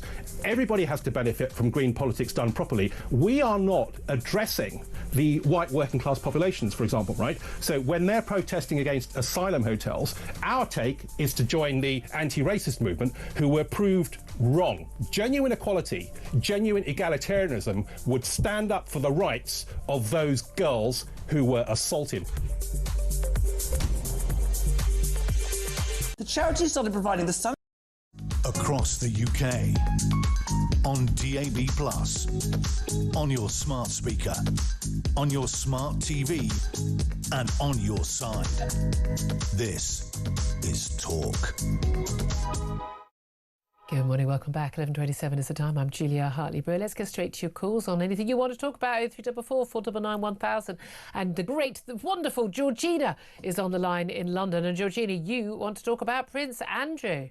Oh, I certainly do, darling. I certainly do. I totally agree, Julia, that Andrew be stripped of all his royal titles, and the sooner the better as far as I'm concerned. Being born a prince should not entitle you to immunity from the law, especially when the charges against you are so heinous. And the fact that... What are the charges against him, though? They're not... I mean, as we're being very careful here legally, there are no criminal charges against him. Well, maybe no criminal charges have been brought against him, but it's clear for all to see, Julia, the woman was paid £12 million to be quiet. You don't give someone £12 million when they've got nothing to say. It's as simple as that. I mean, the fact that the king is now tainted by association makes this matter all the more serious, and it brings the whole of the royal family into disrepute. Now, how does it? Now, the thing is, how does it? I don't judge people's guilt by association. My only question is, who knew what when? And I find it unbelievable that senior members of the royal household weren't completely aware of all of this stuff. Well, I think that they were all aware, and I think Andrew was warned on numerous occasions to stay well clear from Mr. Epstein. But Andrew and his wife, they knew full well what Epstein was all about, but overlooked the depravity because he was exceptionally well-heeled. And with the former Yorks, cash has always been king. And the fact that both of them kept in touch with Epstein after he was charged, to me, speaks volumes, Julia. I don't think we've heard the last of this, but I do think that with all the scandals, it'll fade away sooner than it should, and hopefully Andrew and his wife will fade into obscurity, but the man keeps popping up like... Well, this is it. We thought he was fading into obscurity, and he keeps popping up again and again and again. Now, and it's quite clear from his behaviour, we see him at the public events he does attend, he absolutely doesn't think there's any source of shame that he's done anything wrong. Andrew, from being a small child, Julia, has been very entitled. Indulged, you know. And the thing is, when you have a young child who's entitled like that, they grow up thinking that the world owes them a living. Well, this is why I don't think any child should be brought into a land, into a world where he is, a prince and in line to be king to the country. I don't think that's very healthy for anybody. I don't think that's good for people. But there we are. Thank you very much, Georgina. Always good to get your thoughts on everything. Lawrence is on the other line, and Lawrence is calling in from Bushy. Lawrence, you want to talk about this football match, this Europa League football match supposed to take place in Birmingham. Don't know yet whether it is or it isn't going to take place because apparently of concerns about violence, but we're not quite sure who's been protected from whom. Julia, we've spoken before, and my view is I refuse to put my Star of David away. And if they want to arrest me, fine. But what are we going to be having next? If you wear a cross, you can't go into Birmingham. If you wear a turban, you can't go into Birmingham. You know, what are we condemned to? Also, why is it that our so-called Prime Minister, who progressed to have his Jewish roots, doesn't say, well, you know what, me and my wife are going to the game, right? We're going to support Maccabi Tel Aviv like I go to Arsenal. We're going to have all the security we need. Therefore, the supporters can sit with us. Again, very good point. Very good, very good point. I mean, exactly. But this is the thing. I mean, he did show some leadership on Friday, I think, because he's got his back against the wall on this issue. But this is the thing. You know, the versions of it, the stories about who are the police worried about? Are they worried about the safety of the Tel Aviv Maccabi fans? Are they worried about the safety of the Aston Villa fans or the local population because they think that the Tel Aviv fans are going to cause trouble? The stories seem to change every couple of hours over the weekend. I agree. And I think also things like Prince William being an Aston Villa fan, he stayed quiet. Yeah, that's a very, very, very fair point. And it's a really simple one to speak out on, isn't it? And my goodness me, we've had an awful lot of so-called community leaders. We've had an awful lot of councillors. We've had an awful lot of MPs, you know, the MPs for Gaza. They've been speaking out. And we haven't really heard much else. I have a very good friend of mine who's an elderly gentleman who is a devout Muslim who had stopped going to prayers to his mosque because he doesn't like what he hears coming out of the young people's mouths. And he says that's actually kept him away from his mosque, which he used to visit twice a day. Well, the sad thing is, actually, it'd be better if he went back and then he challenged them on their views. It would be, but I think when you get to a certain age, it's on that side. One very last point. Yes, please. On Prince Andrew. Maybe he should go and live in Rochdale. We're going to leave that there. Lawrence, thank you very much indeed. 11:33 is the time. Yeah, anyway, up next, actually, we're going to talk to Andrew Fox, who's actually honorary president of Aston Villa Jewish Villain Supporters Club. That's what they called themselves. He's also, of course, a defence expert and works at the Henry Jackson Society. He's live for us from the West Bank. Get the latest on what's happening at home and abroad. This is Talk, the Home of Common Sense.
Across the UK, on DAB+, on your smart speaker, on your smart TV, and on your side.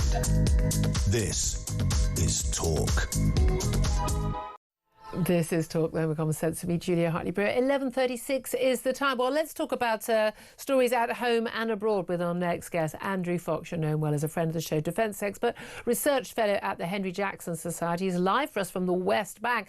He also happens to be honorary president of Aston Villa Jewish Villains Supporters Club, and he's wearing a very fetching pair of sunglasses. Live for us from the West Bank there. Andrew, it's clearly much sunnier in the West Bank than it is back here in Blighty. It is. I've just spent a fun half an hour changing a tyre, so hopefully you can hear me okay coming through on West Bank. How very manly of you. Well done. Well, we brownie points for that. Andrew, let's talk first of all about what is going on in Israel and in Gaza, because we've had what a lot of people were worrying about was, possibly the end of the ceasefire. Donald Trump said to reporters yesterday, no, it's still holding. He sent his envoys, Witkoff and Kushner, back to Israel. Israeli Prime Minister has reopened some aid routes in to Gaza, but this is all as a result of some tit-for-tat fire between IDF and Hamas? Yeah, it sounds like it, and I would expect to see that tit-for-tat fire, going up and down over the next few weeks and months. The Hamas have been clearly not keeping to the ceasefire by returning the dead bodies of hostages as they were supposed to. They launched an attack on IDF forces in Rafah, killing 2 IDF soldiers. IDF have responded with overwhelming force. So I'd imagine this is a pulse in violence. I don't think it's a full return to war, and I think we'll see those pulses continuing over the coming periods of time. And this is all the case. It's very interesting watching the reports in the British media about this and claims from Israel and the like and accusations this side or that side has broken the terms of the deal. But it's blatantly obvious that Hamas objectively has broken the terms of the deal. The deal for the ceasefire was they would return all living and all dead hostages. They did say that they weren't able to get hold of all the bodies, but they keep, whenever there is a threat from Israel, to be able to miraculously find another dead body that evening. Yeah, and they're desperate for Israel to break the ceasefire. This war, remember, for them, has pretty much been a success.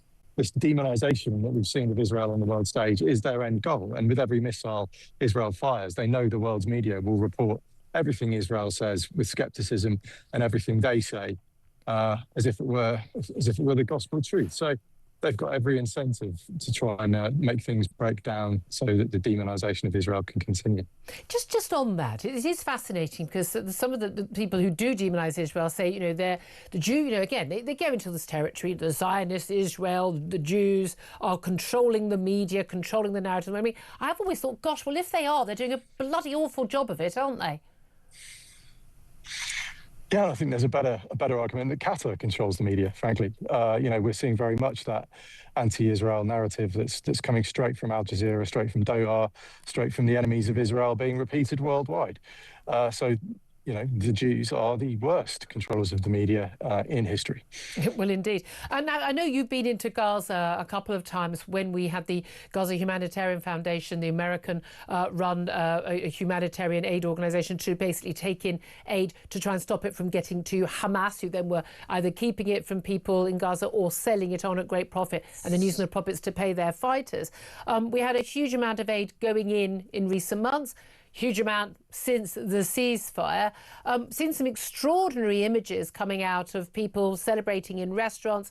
An awful lot of people, I have to say, people looking remarkably well, given they've both suffered both famine and genocide in the last 2 years. What do you make of the images we have seen from Gaza posted very blatantly and openly of, really, perfectly healthy-looking people with apparently non-stop supplies of food, and it doesn't look like at all that, some of these restaurants have even closed down? Well, undeniably, in certain areas of Gaza, there's been an abundance of aid. I mean, I still think it's true that there are pockets where people struggled to get food and there was malnutrition. I think that's beyond question. Mm-hmm. But look, we know that double the amount of aid went into Gaza on average per day throughout the war than beforehand. And that's the UN's own figures. We know that over 3,000 calories per day went into Gaza during the war on average, which is far more than the average person needs to survive. So the idea that there was widespread famine, we've not seen even Hamas reporting death figures of malnutritional famine, anything like what you would expect to see were an actual famine. When I was in Gaza, some people were slim, some people were perfectly healthy. There was nobody that looked like, those Biafran famine victims where xylophones for ribs and hollow cheeks and that kind of thing. So it's yet another confected media hysteria. And what it means is loads more aid goes into Gaza so that Hamas can use it for their economy. Indeed. And it's as simple as that. And of course, a lot of that, those images on the internet and a lot of the media on this, that has fed into, we believe, the decision that was taken late last week by, we were told, it was the police, it was Birmingham City Council, it was authorities basically advising that a Europa League match between Tel Aviv Maccabi and Aston Villa, due to take place in early November, should not now take place. And we were told, everyone seemed to say different reasons. Was it the safety of people in Birmingham generally? Was it Aston Villa fans? Was it the safety of the Tel Aviv Maccabi fans themselves that was at risk in an area that was majority Muslim? We've had numerous pro-Gaza, so-called independent MPs speaking out, some of them being, saying the quiet bit out loud, but basically, we don't want anybody from Tel Aviv, anyone from Israel playing football here. It's a genocidal state, etc., etc. But a lot of that propaganda that we've heard about Gaza, that has fed into our national politics. What do you make, especially as an Aston Villa fan yourself, what do you make of the decision that was made last week and the decisions, the reasons behind it? Well, I think that's been a real failing, actually, in not announcing the exact reasons why. They just said security reasons, and that's unfortunately blown the door open to a lot of disinformation, a lot of supposition, a lot of assumptions. Basically, people are falling on this depending on which side of the fence they fall on. I mean, look at Maccabi Tel Aviv last night. I was in Tel Aviv. I can tell you the reason the match was called off is because the Hapoel Tel Aviv fans threw 20 military-grade smoke grenades onto the pitch, and they couldn't clear the smoke. Yeah. That's why the game was called off. And there was then a bit of argy-bargy afterwards, bearing in mind this was 75% Hapoel fans in the stadium and only 25% Maccabi. Everything I'm seeing here says the Maccabi fans were barely involved at all. So nothing you'd see differently, really, from a Birmingham derby or a Manchester derby or whichever teams have a heated rivalry. And yet this, we're seeing videos from 2019 being recycled to try and make it Maccabi's fault. The disinformation around this has been outrageous. And since I spoke about it on Friday in a bunch of national media, I've seen firsthand the bot swarm that descended on my ex is of a level of viciousness that I've never come across before. There is a very clear, concerted, coordinated campaign here. And it's, again, about demonising Israel on the international stage. It's nothing to do with football. And as an Aston Villa fan, I find it incredibly saddening. I'm gutted for my fellow Villa fans who have been dragged into this nonsense in the Middle East by a bunch of malign actors in the UK. Whenever you see interviews with football fans, the actual fans who are at the matches paying their good hard-earned money for the tickets, not people commenting from the sidelines, they all, to a man and a woman, say again and again, in whatever the scenario, whether it's the Black Lives Matter bandanas, the Pride stuff, the Qatar, the Tel Aviv, everything. They say, can you just keep politics out of football? We just want to go and watch a football match. We're just not interested. There's politics and there's football, and they shouldn't meet. Now, our football authorities have again and again and again insisted on inserting politics into our football, and they constantly bring it in. So they brought it on themselves, in my view. But what do you make of the Prime Minister stepping in pretty early on when this news emerged, although apparently the Home Secretary was informed and Shabana Mahmood didn't speak out about it early on. But the Prime Minister basically saying, look, what's the problem? How many resources do you need to police this safely? And basically saying the match should go ahead. Did you welcome that intervention? Yeah, I thought they were good words. I thought it was really interesting. There was unity across all three political parties, Labour, Conservative and Lib Dem. Fairly unprecedented, actually. But unfortunately, the issue we have is that it's the Security Advisory Group who own the risk for this. It's the match safety officer who owns the risk at Aston Villa. There's not a huge amount of central government power to reverse this decision, other than throwing police resources at West Midlands Police, in terms of mutual aid and extra officers to be out on the streets during the game. But, we're in a situation now where, of course, Tommy Robinson waded in on Friday, so now they're looking at probably a Tommy Robinson rally a pro-Palestinian rally, a left-wing counter-Tommy Robinson rally, and then 41,000 football fans, a bunch of whom need to be kept sterile and isolated from the rest of the crowd. And that, I suspect, is going to be an incredibly difficult thing now these extra complications have come onto the horizon. Absolutely. And again, people just wanted to go to a football match. It is extraordinary, isn't it? We'll keep ourselves updated on that. But just finally, I must ask you about Ukraine, because we've had a development there with the emergence of what happened at this meeting when President Volodymyr Zelensky of Ukraine met with the American president in the White House on Friday. And apparently there was quite a lot of shouting. Papers were thrown. Donald Trump basically said to Zelensky, you need to accept Putin's terms to end the war, or Putin will destroy Ukraine. What do you make of these stories? Well, you know, if that's true, it's absolutely shocking and unfortunately fully in line with the way Trump has conducted his negotiations around Ukraine, where betraying Ukraine has been his main effort. You know, he has undoubtedly, for all the good work he did for a ceasefire in Gaza, undoubtedly has Ukrainian blood on his hands from the way he has conducted this. And it's just ridiculous. It's one of the very few recent wars in history where it's obvious who the good guys are. And that's obviously Ukraine, and it's only really cranks and hacks who take or Kremlin stooges who take a different opinion to that. But look, Ukraine is holding. I've been on the front lines in Ukraine only 2 months ago, not even that.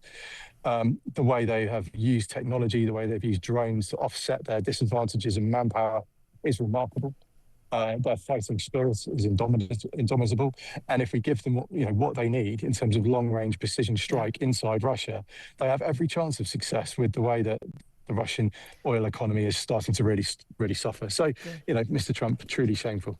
I couldn't agree with you more on that. Andrew Fox, defence expert, research for the Henry Jackson Society, live, as you can see. It is sunnies from the West Bank, just having changed his tyre. That's a real man. Sam Armstrong, can you change your tyre? I can. Oh yeah, you grew up a country boy. Country boy, you know how to do that. And I'm just saying, just asking. What do you mean? Do you want to come back on Ukraine or the match, whichever? Yeah, I mean on Ukraine, it's quite a nuanced view actually. I always wonder when you hear these stories, you don't actually see it, whether actually they're trying to show that he's putting pressure on both sides in order that he can try and get the Kremlin over the line. But who knows? I mean, on the football match. A Britain in which Jews aren't safe isn't Britain, and frankly, a football in which Jewish fans are not welcome in the away stands is not Britain, and it's just shameful. And by the way, the PM said he's doing something on Friday. Where is it? If you can't get it sorted under the military assistance programme for civilian authorities, you can send in the army to do it. Absolutely, all in favour of that. That's what we need to do. That's what we need to do. 11:49 is now. I'm going to take a quick break. We're going to be talking about Ed Miliband. He does protest too much, methinks. But basically, Ed, you're the reason that we've got sky-high energy prices. Whatever you say, that's up next. This is Talk.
Sadiq Khan and the Metropolitan Police Commissioners have continued to deny trauma suffered by grooming gang survivors. The evidence is sickening.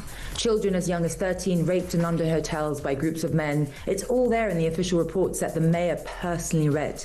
And for I don't know how long now he's been saying that there's no grooming gangs here. But his own documents, the same ones that he responded to, is exactly the same pattern, or a similar pattern to what we saw in Rochdale. The evidence is there in black and white. Right.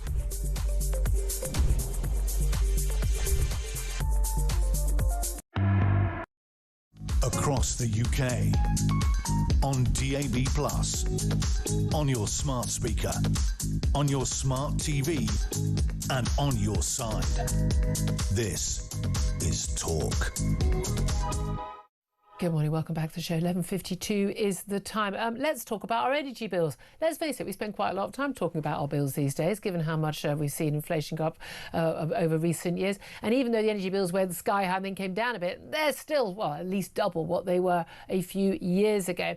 But why are they still so sky high? Well, according to Ed Miliband, the "We're going to make you all poor and plunge you back into pre-industrial ages" Secretary Ed Miliband, he seems to think that it's got nothing to do with him, Gov, and it's because we rely on wholesale gas prices.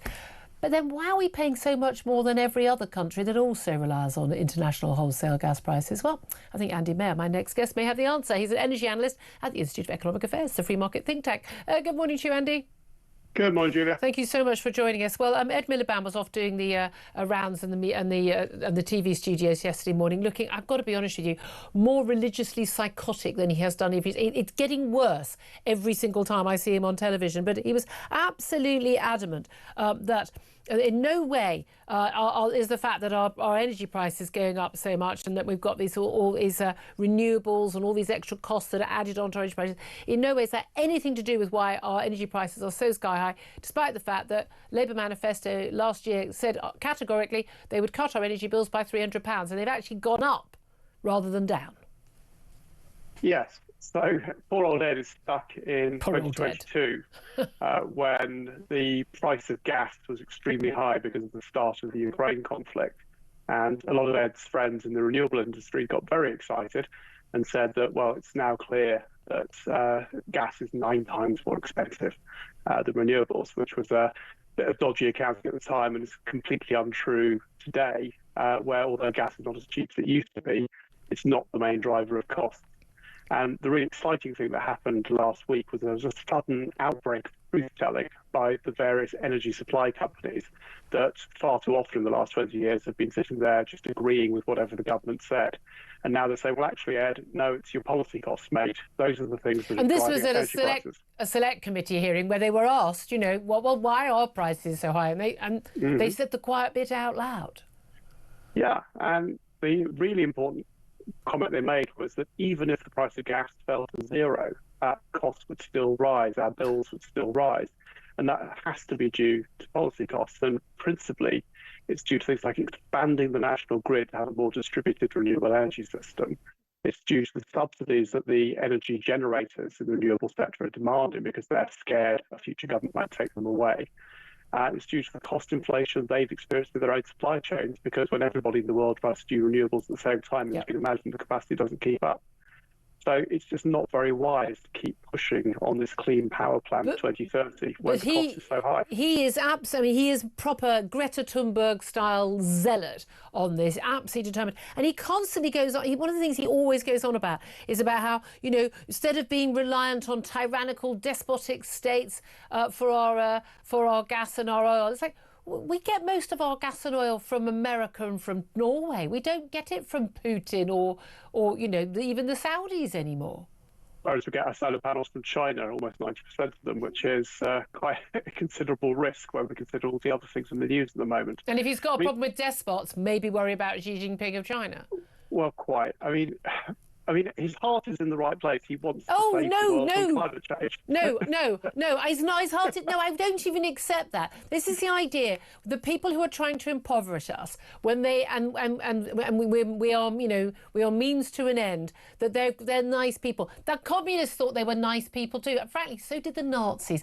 Genuinely, they thought they were doing the right thing. No, he's not a good person. He's not doing it. This is an anti-capitalist move. Anti-capitalism is, by definition, going to plunge us into poverty. Making people poorer isn't a nice thing.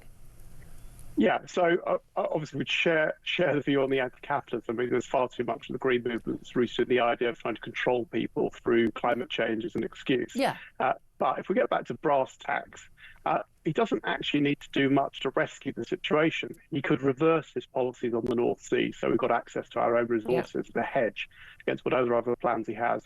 He should cancel the next round of renewable subsidy bids because they're far too expensive already and they're much higher than the wholesale price of electricity. I believe that he's thinking about removing VAT from energy bills, which would be... Well, he's not. He doesn't have any say over that. But come on, who are we kidding? Rachel Reeves, the Chancellor, needs every penny she can get. She's not going to take VAT off energy bills. Well, it's been rumoured, and it might not be a bad thing because that is just a cost of government, and it's one of the advantages of Brexit. You have the ability to do that because the old 5% rate relates to very odd EU rules at the time. But it will, you'll get some of that back from the increased spending, or you would if you hadn't spent the money already on renewable subsidies. So the bills, you might not even, they might do that. You might not even notice in your bills. Yeah, that's the thing. I mean, what is fascinating, he's still making all these claims about how he's going to create 400,000 more jobs by 2030 in the clean energy sector. I mean, this is just pie in the sky stuff. Well, I first wrote about this in 2018 because it's the Jeremy Corbyn pledge. So it's boring deep from the well of Jeremy's far left agenda. And it's nonsense. I mean, you've got to look at both sides of the balance sheet when you start talking about subsidies being used to drive industry. Now, there are a small number of circumstances where if the government spends money on something, it creates a new industry, and that new industry creates growth and jobs. That's not what we're talking about here. We're talking about transferring money from one sector to another. And you can see the damage that he's doing to North Sea jobs with his crazy policies. And you can see the damage he's doing to jobs across the economy through the higher price of energy, through the higher price of everything. So it's nothing new. It's just a very skillful way of trying to spin the politics as though he cares about jobs and everybody who disagrees with him doesn't. Well, it's nonsense. Yeah, absolutely. Andy Mayer, Energy Analyst at the Institute of Economic Affairs, thank you very much indeed for that. Sam Armstrong, I mean, the reality is, this is all just, utter madness. But the zealotry of Ed Miliband is quite extraordinary. You can see when he's interviewed, he does this thing, he sort of looks up and he just goes into his spiel. And the number of things he says are just patently, provably untrue. It's quite terrifying. I do feel a little sorry for the guy sometimes. Why? because well, he signed up to this mad scheme, which was always going to fail, but it was just about tenable when the US, China, Brazil, etc. were all going to get on board with it as well. They have changed it, and he's now coming back into office to try and finally do it. He's had the carpet pulled under his feet, and now we're in this mad world in which we've got industrial energy in this country that costs 4 times as much as it does in the United States. They're not bothering to do anything, and he is basically signing a death knell for the Britain's industrial sector altogether. Yeah, well, but he shouldn't be allowed to. He's a danger to us. I don't understand. He's not a nice guy. He's a religious zealot. And extremist religious folk, whatever their religious views, and his is green, are all dangerous people, in my view. And he's doing more damage to us than pretty much anyone else, if you ask me. I will not have this. Anyway, there's so much more to talk about. So Ian Duncan-Smith is up next. This is Talk, the Home of Common Sense.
across the UK. On DAB+, on your smart speaker, on your smart TV, and on your side. This is Talk.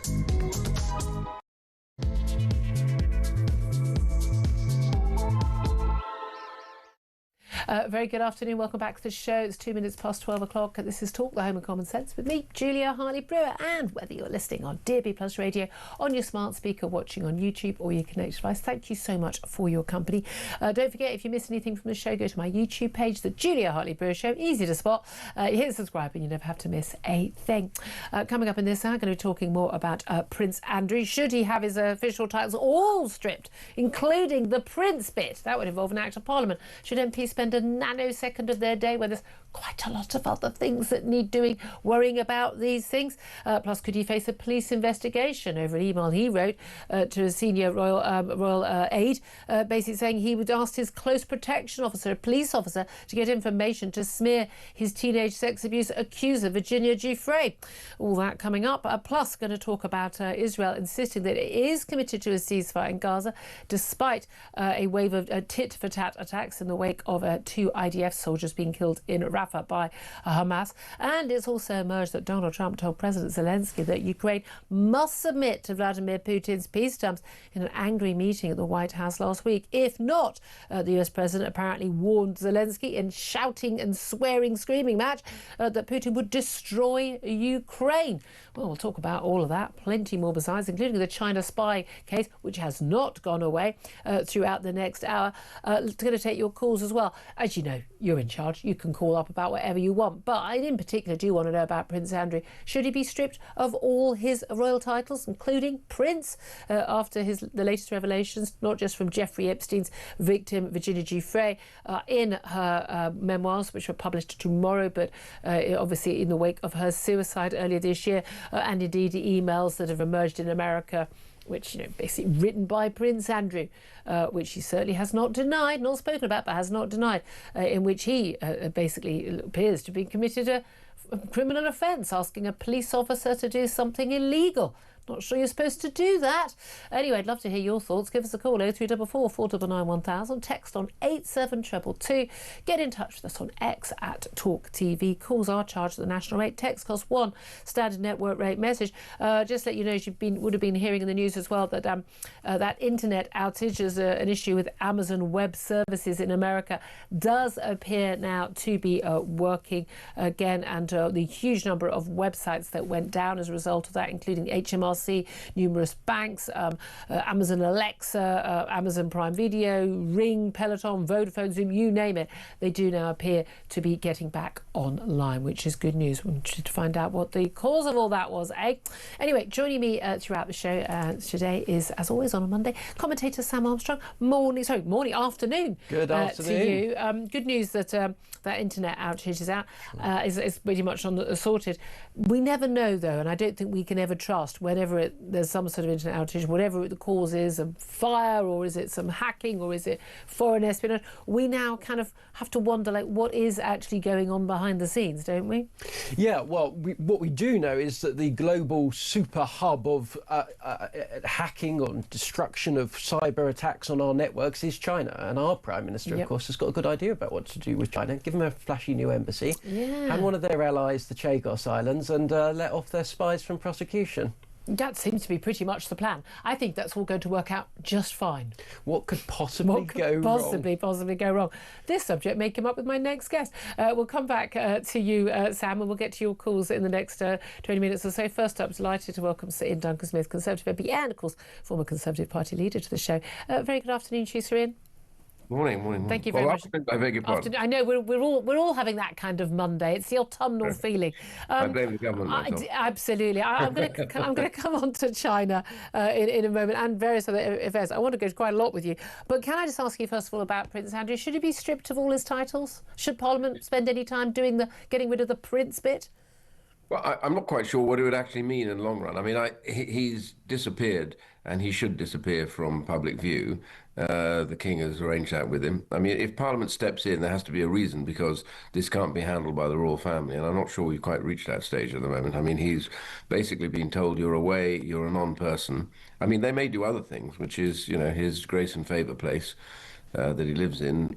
Maybe there's some question about whether he should still be living in that if he's not part of the royal family anymore. No one can quite work out where he's getting his money from. I mean, it sounds like his ex-wife was getting it from Jeffrey Epstein. What a surprise! Billionaires and royals often seem to mix, don't they? But should there are a couple of MPs saying that, you know, Parliament should actually spend their time. They say it would be very short, a one-line bill stripping Prince Andrew or giving the King, if the King or the Queen have the right to bestow an honour, they should have the right to take it away, and putting that in a one-line act of Parliament. Should MPs and peers spend any time on this? Well, I mean, I can see some of the logic of it, because, you know, he's become an absolute nightmare for the royal family and for us constitutionally. But having said that, these things never go quite as quickly as you think, because it goes to the House of Lords, and there'll be all sorts of people in the House of Lords who don't agree with it, and then legal issues around whether, you know, my sense is we've got really quite important things to do. Yes. He is one person, and as far as I'm concerned, he should disappear from view. OK, right. Well, let's talk about something that is very important. Although it's interesting, because it's such, I think, a complicated, convoluted story, the China spy case, perhaps hasn't sort of, I suppose, sort of set the world alight in the same way that, you know, alleged wrongdoing involving, I don't know, Partygate or something else does. But certainly big concerns over the China spy case, involving also not just our relationship with China when it comes to spying, but also our diplomatic relations. Where I'm sitting right now, I can see the Tower of London out the window, the studio, and right next to that is where the planned new Chinese mega super embassy is suggested to go ahead. You are the co-chair of the Interparliamentary Alliance on China. You have been sanctioned by China. You have felt the full force of what, when the Chinese government doesn't like what you do or say in that respect. Where are we on the China spy case, and is this story kind of going away?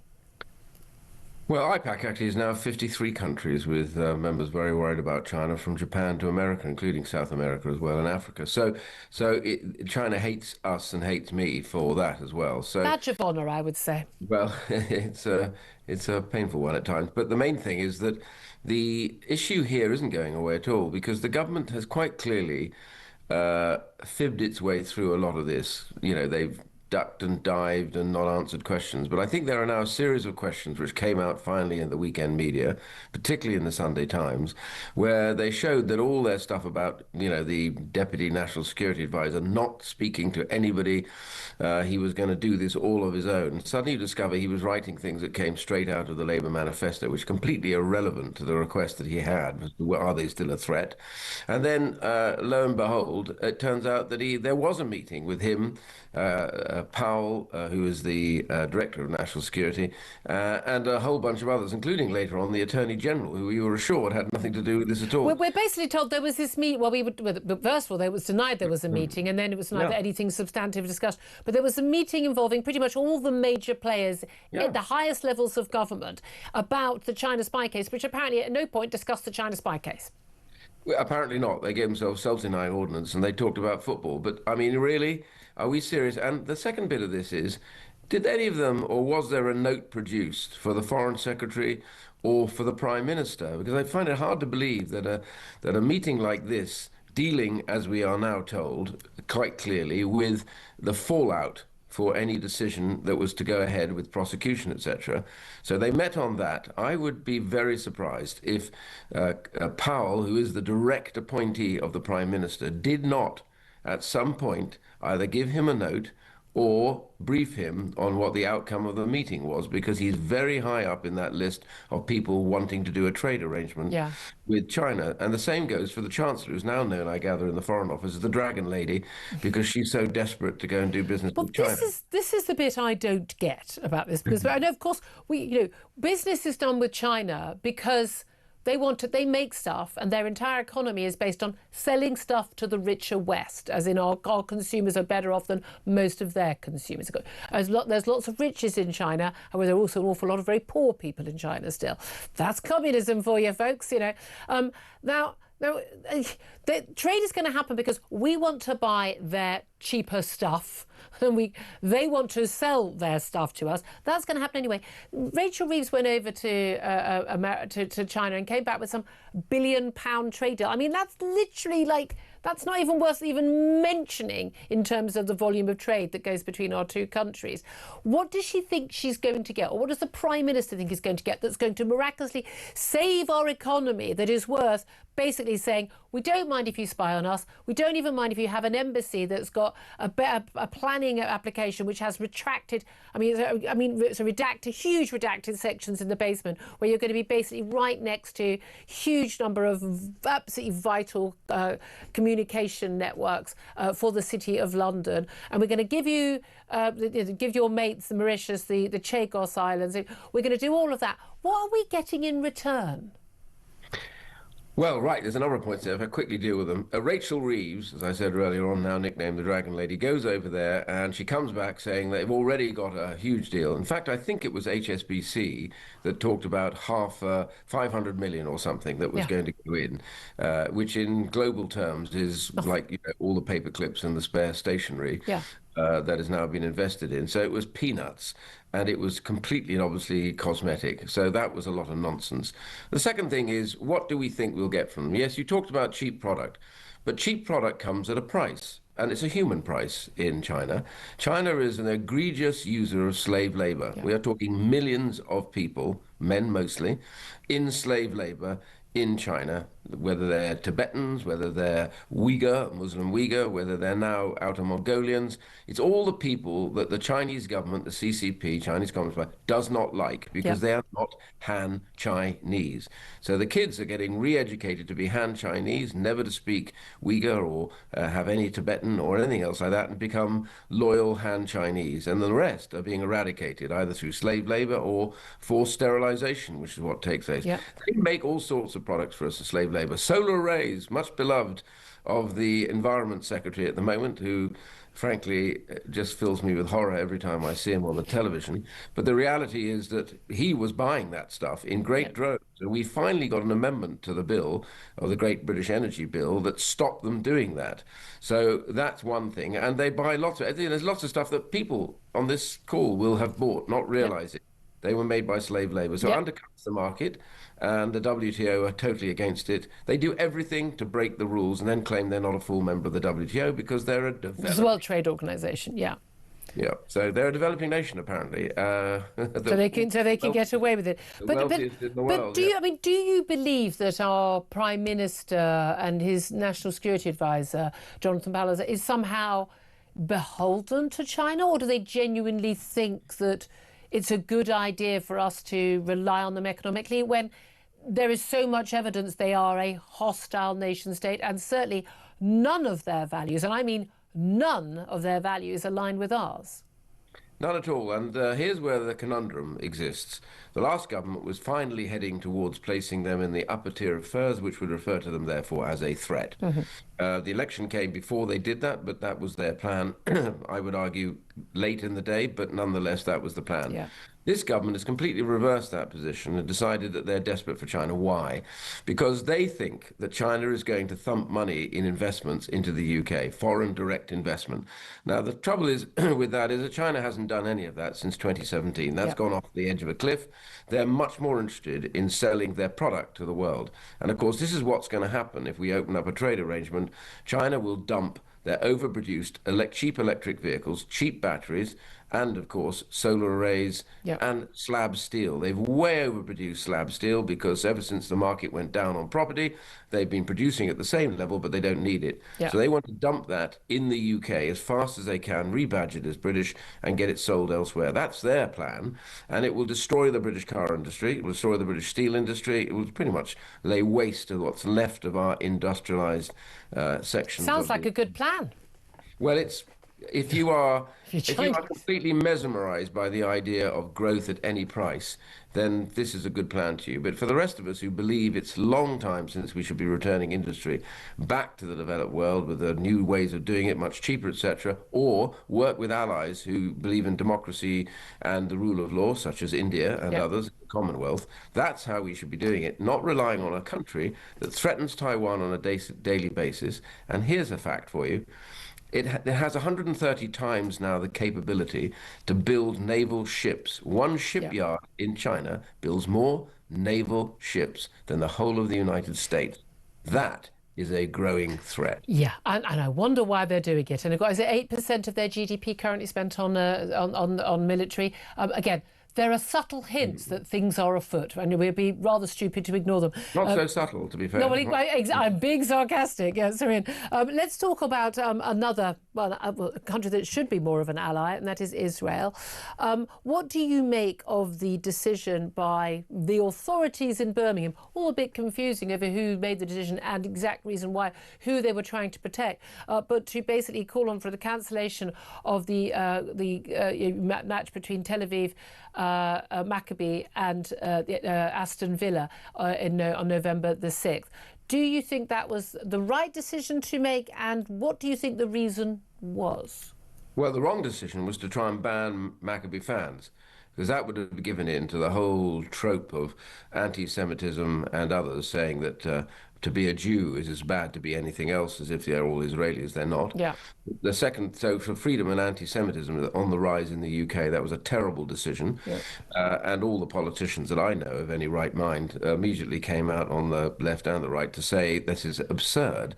You know, what kind of a message is that after we've just lost 2 people in a synagogue attack, to say that Jews are not welcome? Jews are welcome everywhere. Is that? But that's it, is it? Now, we've seen some statements from local councillors, from local self-appointed community leaders, from the pro-Gaza MPs, the Jezbollah bunch, and they often say the quiet bit out loud. But is this about the fact that these fans who are being... I must correct myself. The match is going to go ahead, but the Tel Aviv fans are not going to be allowed to attend. That's the current state of play. Is this because they are Jewish, or is this because they're Israeli? Now, they're saying it's because they represent an Israeli team and they believe that Israel, quite wrongly they believe, Israel has been committing genocide in Gaza. Well, either way, I think they're wrong. And one of the excuses they used at the beginning was that, there's been real problem in Amsterdam when they were over there, and we therefore can't have them. But of course, what was pointed out, they have anyway played in Istanbul, not a single problem, a Muslim state. They played there, all went very well, no issues, no problems at all. So it depends what the provocation is in these areas. And of course, police is there to police any kind of football match. And I think the real thing is we spent, 2 years now watching every single Saturday another march and more besides, with lots of chance that many Jewish people feel offensive to them personally, and the police have policed those and haven't complained about it at all. In fact, half my police force seem to be dragged down from outer London every Saturday to police these. So we accept that. These are the things we put up with because people are free to speak and march. So it does seem to me very bizarre that the police are saying we can't possibly cope with this. Yeah. And they could have had more police shipped in there if that was necessary, which I doubt very much. So I think it was a wrong decision at the time. I think it gives in to those extremists who really, really dislike Jews and want to make this an issue of anti-Semitism. Do you think that we have no-go areas for Jews in this country? Well, there shouldn't be. If there is a no-go area, then it's the police and the politicians' job to kill it off. They cannot be allowed to have that because Jewish people are a very important part of British society.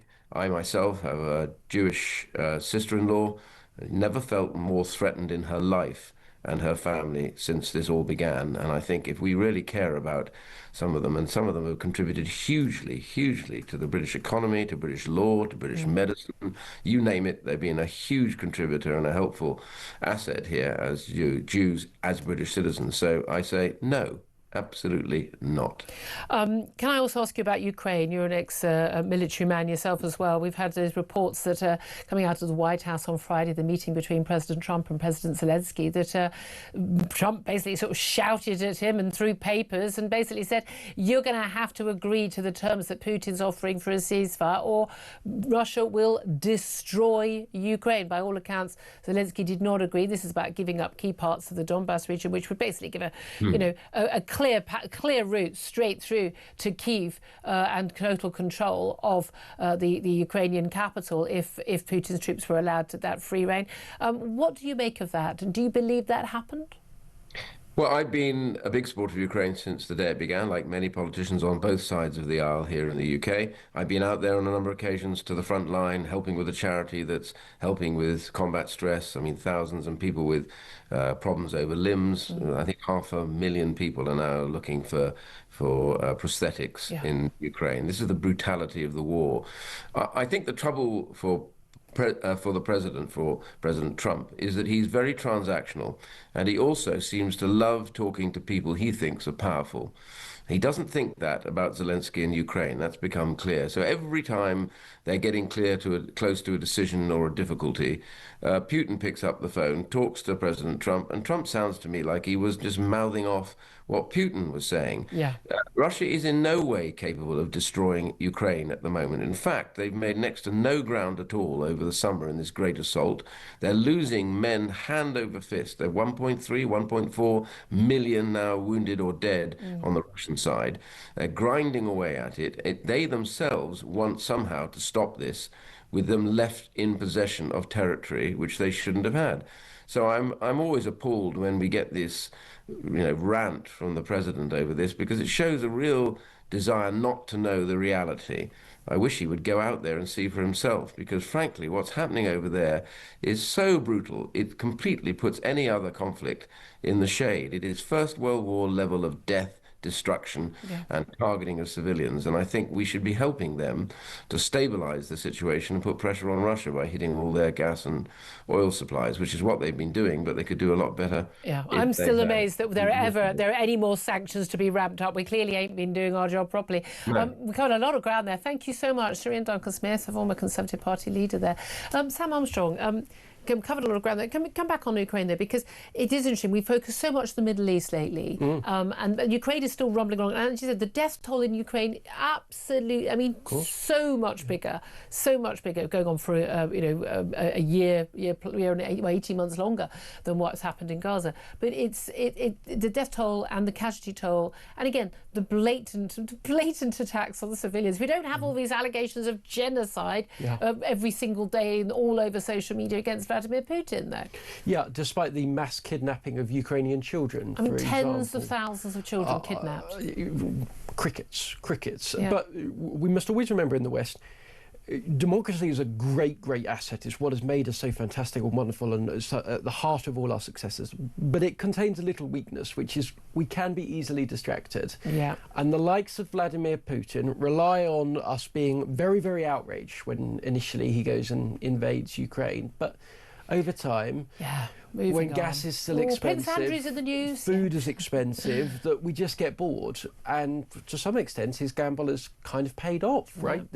America has massively softened its position on it. And we must never allow that natural, understandable deficiency to be used against us. And we are the same when it comes to Israel and the Middle East. It just this whole thing where we just get bored very quickly. We won't accept any deaths whatsoever. Don't accept the reality of war or power plays or what it is necessary to do. And you're up against, whether it's China, whether it's against the Iranian mullahs and the lunatics like Hamas and Hezbollah and others, or against Vladimir Putin's regime in Russia. You're up against people who think in decades. I mean, some in generations, but minimum in decades. Whereas we think it used to be years or electoral cycles with prime ministers. It's not even that now. It's 24/7 news. That's all we're thinking.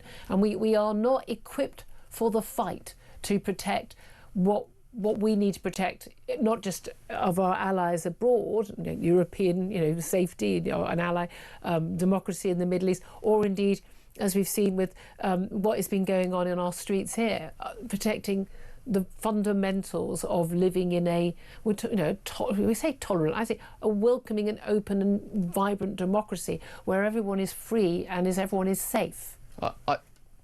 Julia, I don't know if we are that anymore. No, I really... I'm sorry, I don't know. I'm actually not going to be here on November 6th. If that match was going ahead, I would absolutely go along, and I would wear my Israeli flag, big flag, and I would wear it with my, because we need to say there are no-go areas in our country. But let's just talk about flags for a minute, because there are people that are using the Palestinian flag, that are putting it up in places to mark out a sectarian community in which some types of people are able to live and some types not. Yeah. And by the way, British people are in parts, and there was an article by Paul Goodman doing a similar thing, they're putting up their flags and they're saying this is still Britain. Yeah. And in Jewish communities, you do see the Israeli flag, for example, that goes up. We basically live now in a pretty balkanised sectarian society. Yep. And the whole idea of an integrated, multicultural, vibrant democracy is for the birds, I'm afraid. Yep. Look at who's in Parliament, look at the types of people that are there, and that kind of stuff is only going to get more and more so because our politicians for 30 years decided to import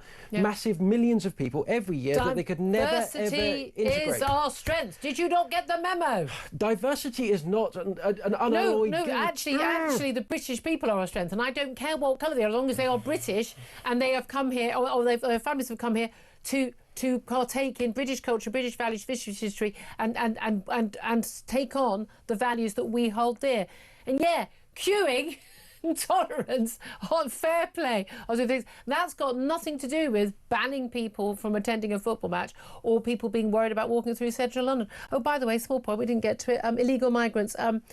Labour small boats fast this year's arrivals so far are only 82 fewer than the entirety of 2024. It's only mid-October, and we've still got some decent months of weather ahead.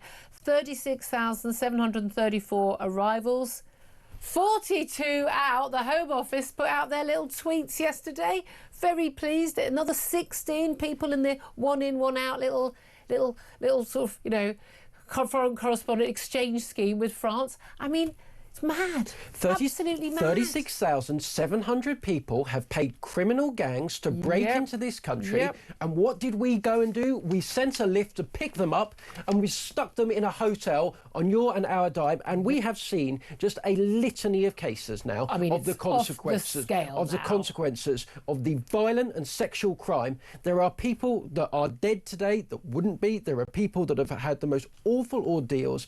It is disgusting. It is disgraceful. It is a national emergency, and we have a prime minister and a government that seems to just think it's about tinkering. 42 people. It's a joke. It's wrong. It is just a joke. I mean, I see these numbers and I'm just sort of, are you having a laugh? I really think... One would be an outrage. Exactly, one would be an outrage. 12:29 is the time. I'm going to take a quick break. They're going to take your calls. We're also going to be talking to Bill Browder about where we are with Ukraine. Also going to talk to Norman Baker about Prince Andrew. Should Parliament waste it or spend? You might think it's wasting. I think it's definitely wasting, spending any time in Parliament to try and strip Andrew of his Prince title. This is Talk, the home of common sense.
Sadiq Khan and the Metropolitan Police Commissioners have continued to deny trauma suffered by grooming gang survivors. The evidence is sickening.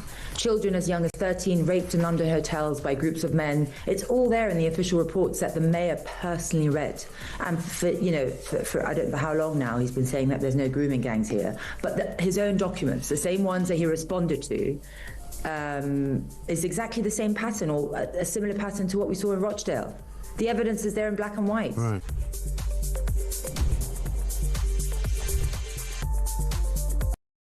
Across the UK, on DAB+, on your smart speaker, on your smart TV, and on your side. This is Talk. Good afternoon, welcome back to the show. It's coming up to 12:33. Let's go straight to your calls, 0344 499 1000. James is on the line in London. Now, James, you want to talk about that Aston Villa, Tel Aviv, Maccabi, I always get it wrong, Maccabi match. What do you want to say?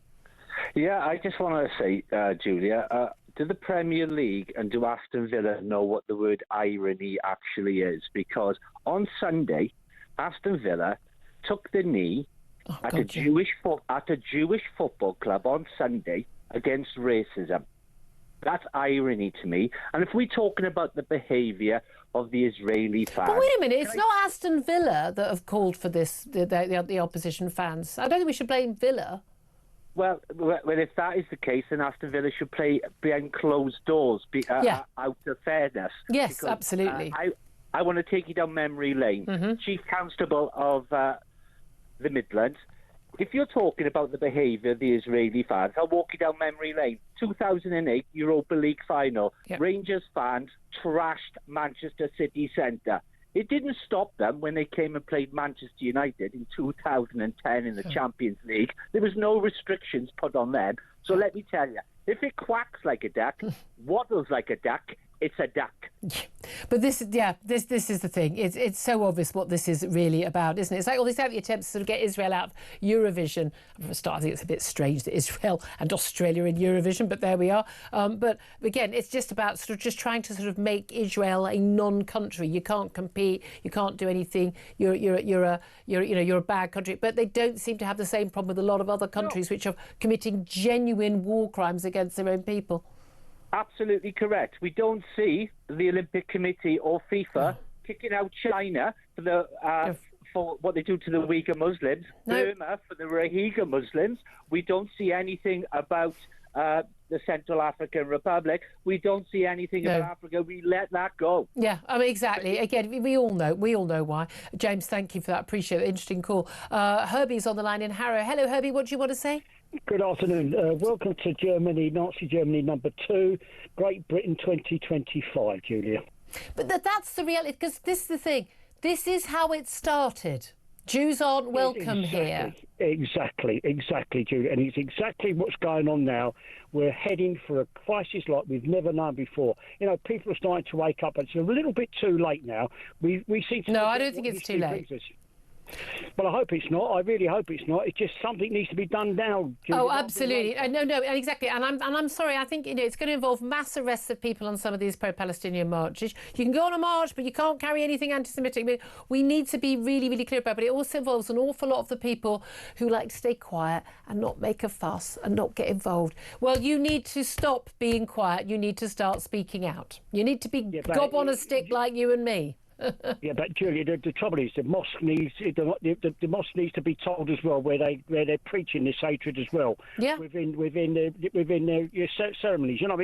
Well, no, but these people need to be arrested. You couldn't get away with preaching that level of hatred against Muslims, or indeed, quite rightly, you shouldn't be allowed to do that. You shouldn't be allowed to preach it against black people, or no, you wouldn't be allowed. So why is it allowed? Well, it's a cultural difference, and Intifada means something different. No, we all know what these words mean.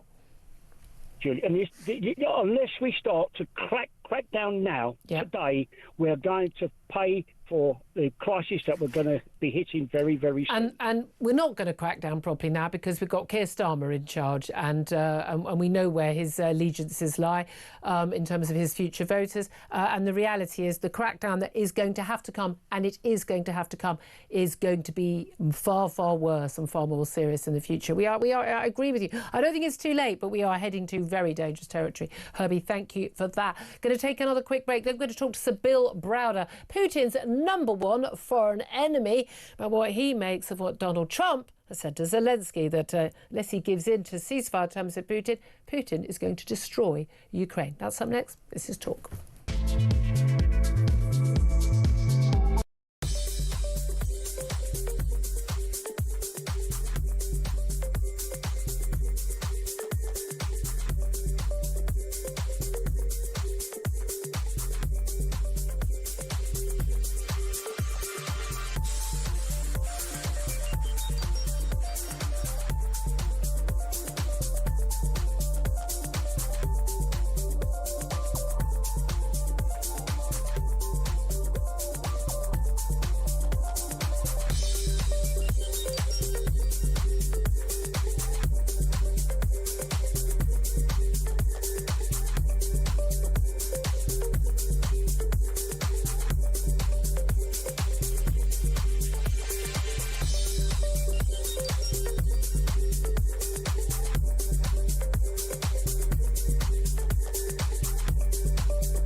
Across the UK, on DAB+, on your smart speaker, on your smart TV, and on your side.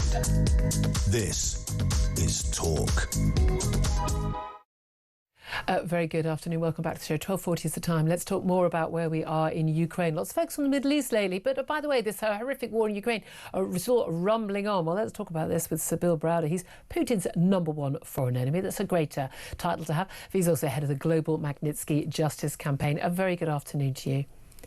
Great to see you. Thank you very much indeed for joining us. Well, Ukraine very much back in the news. Lots of hope from some of the things that Donald Trump has said about how you might be giving some long-range missiles to Ukraine to help them fight in the war effort against Putin. Apparently there was a phone call with Vladimir Putin, and what a surprise. Suddenly things seem to have changed. And in a meeting at the White House last Friday, it was understood now, reports claim that Trump got pretty angry with President Zelensky. Papers were thrown, voices were raised, and basically said, you need to take a ceasefire deal with Putin. Otherwise, Putin will, in his words, we are told, destroy Ukraine. What do you make of both the reports of that conversation, but also the strange thing we seem to see with Donald Trump seeming to sort of lurch from, I'm going to give Ukraine everything they need to fight Putin, and they need to give in to the terms of whatever Putin asks. What do you make of all of that? Well, first and foremost, Putin has been trying to destroy Ukraine for 3.5 years. He's been trying to take over the country, and he hasn't succeeded. And so I don't think that Trump can tell Zelensky what Putin is going to do on the battlefield and have any more credibility than Zelensky has in his own mind about his position to defend himself. Second, Trump and the United States stopped supporting Ukraine militarily and financially when he became president for the second time. And so he's already sort of placed his cards where he wants them to be. He'll sell weapons to the Europeans, and the Europeans have to use their own money to pay for the weapons and send them to Ukraine. And thirdly, the Ukrainians are now no longer so desperately dependent on Western weapons. They have a huge defense industry themselves. They produce millions of drones every year. Drones are now what define the battlefield in Ukraine and in Russia. And for what it's worth, Ukraine has been steadily and slowly degrading Russia's economy by striking all of their oil refineries, gas plants, and so on. And so, I mean, I think this is all big theater. At the end of the day, it would have been nice if Trump had thrown his lot back in with Ukrainians, as he appeared to be doing. He gave a speech at the UN about a week ago talking about how Ukraine could actually win this war. Then there was the talk of Ukraine, or the U.S. supplying Ukraine with Tomahawk missiles, but otherwise it's just just a lot of noise. And this Budapest meeting that Trump intends to have with Putin, well, they can decide whatever they want in that meeting, but there's not going to be a deal done with Ukraine on terms that Ukrainians don't want to agree to. Well, that's the thing. They haven't fought for 3.5 years. And it's bearing in mind the huge might of the Russian military, the size of the country, the population, the number of men who can literally be thrown as cannon fodder by Vladimir Putin. And that is what he's doing in Ukraine. Is so much greater. And yet Ukraine is still holding firm. But crucially, some of the terms that have been looked at, this idea that Putin should be allowed to take the Donbass region, the Donetsk, and but would effectively say, there you go, you can have this section of the industrialized heartland of Ukraine. And then there's basically, in terms of the topography, there's just a free route straight to Kiev and taking the rest of the country. There's no way in the world that any leader of Ukraine would ever agree to that. It's just not going to happen. And I think we need to look at this thing. We need to take a step back and say, what's really going on here? And what's really going on here is that Putin doesn't want to end this war. And why does Putin want this war in the first place? Is because he needs a war to stay in power. And he needs a foreign enemy to stay in power. And if he's not in power, the Russian people will kill him. That's sort of what he's... If he's out. And this is the thing, for people who don't... I mean, look, you had a lot of business dealings with Vladimir Putin. You've met him, you know him, he knows you, and he does not want you to still be around. I think we can safely say so, Bill. But the key thing is, what we see in the media here, what we know about what's going on in Ukraine, is not what the Russian people see. Well, the Russian people don't see anything because they're completely shielded from all information about Ukraine. And so it's... So having said that, the Russian people do see some things. They see that they can no longer get gasoline for their car, and they've got to line up for 4 hours to get gas. Why is that? Yeah. Well, it's because the refineries are being bombed. The Russian people see that in certain parts of the country that the boys in their village have all disappeared and aren't coming back home. And so or coming back wounded.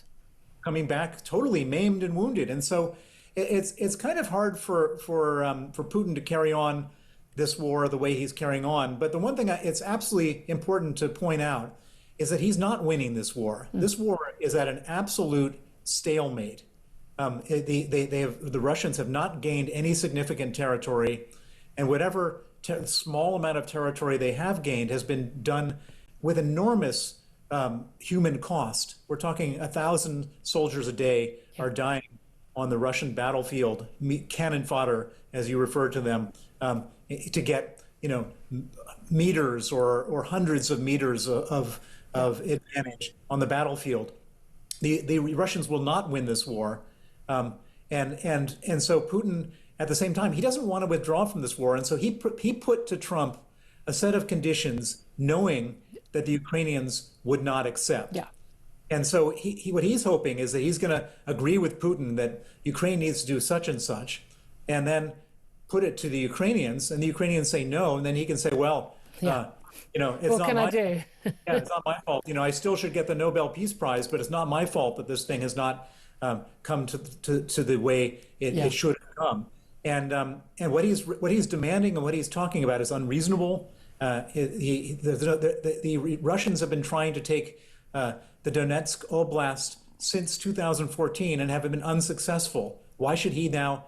Why should Zelensky hand that over?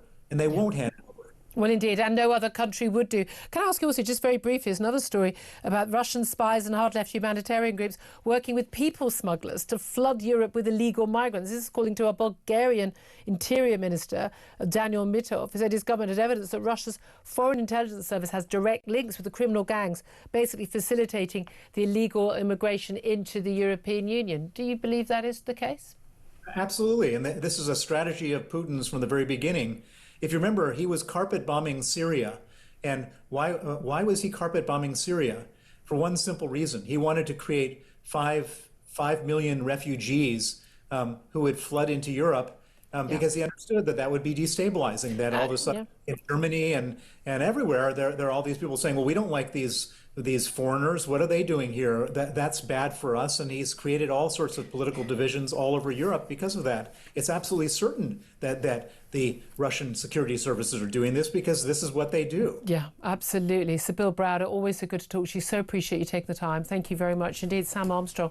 Just on that final note, we've spoken about Ukraine a bit earlier, but I mean, we talk the illegal migrant issue, huge issue in this country. There is no doubt at all. It's about organised criminals. It's about people who want to have a better life, and criminals often escaping other jurisdictions as well. We know that on a grand scale.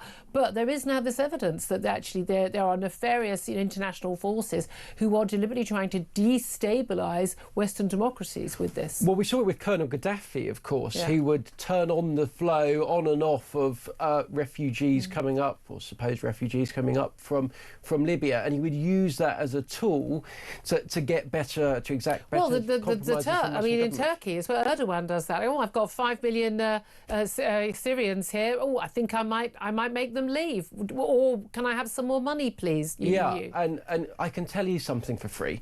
These people laugh at us. They mock us. These are the strong men, and they think what we do is just pathetic. Yeah, indeed. We need some strong men, but could they be democratically elected, please? Anyway, 12:49 is the time. We're going to take a quick break.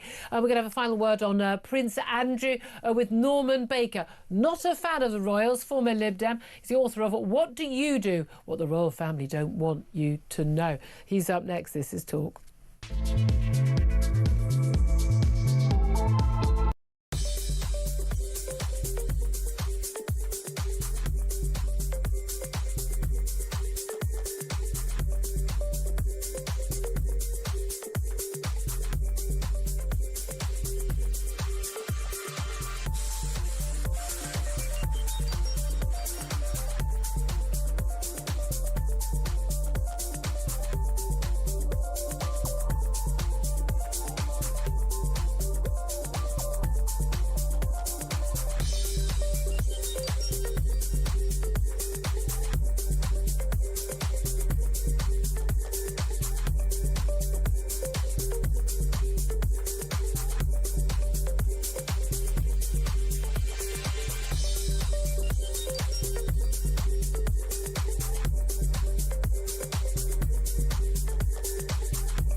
Whether it's... The charity started providing the sanitary products in the men's toilets at, I think it's Sizergh Castle in the Lake District. One 78-year-old visitor the stately home said, entering the male-only designated toilet, I was confused. Pads and tampons were provided and a male disposable bin. I went outside. I wanted to check if I'd used the wrong toilet because I do mess up occasionally. Why are there pads and vegan tampons in the men's? Sorry, first of all, what is a vegan tampon? What does that mean? I've absolutely no idea. Right. Secondly, presumably no animals were harmed in the production of it. Across the UK, on DAB+, on your smart speaker, on your smart TV, and on your side. This is Talk.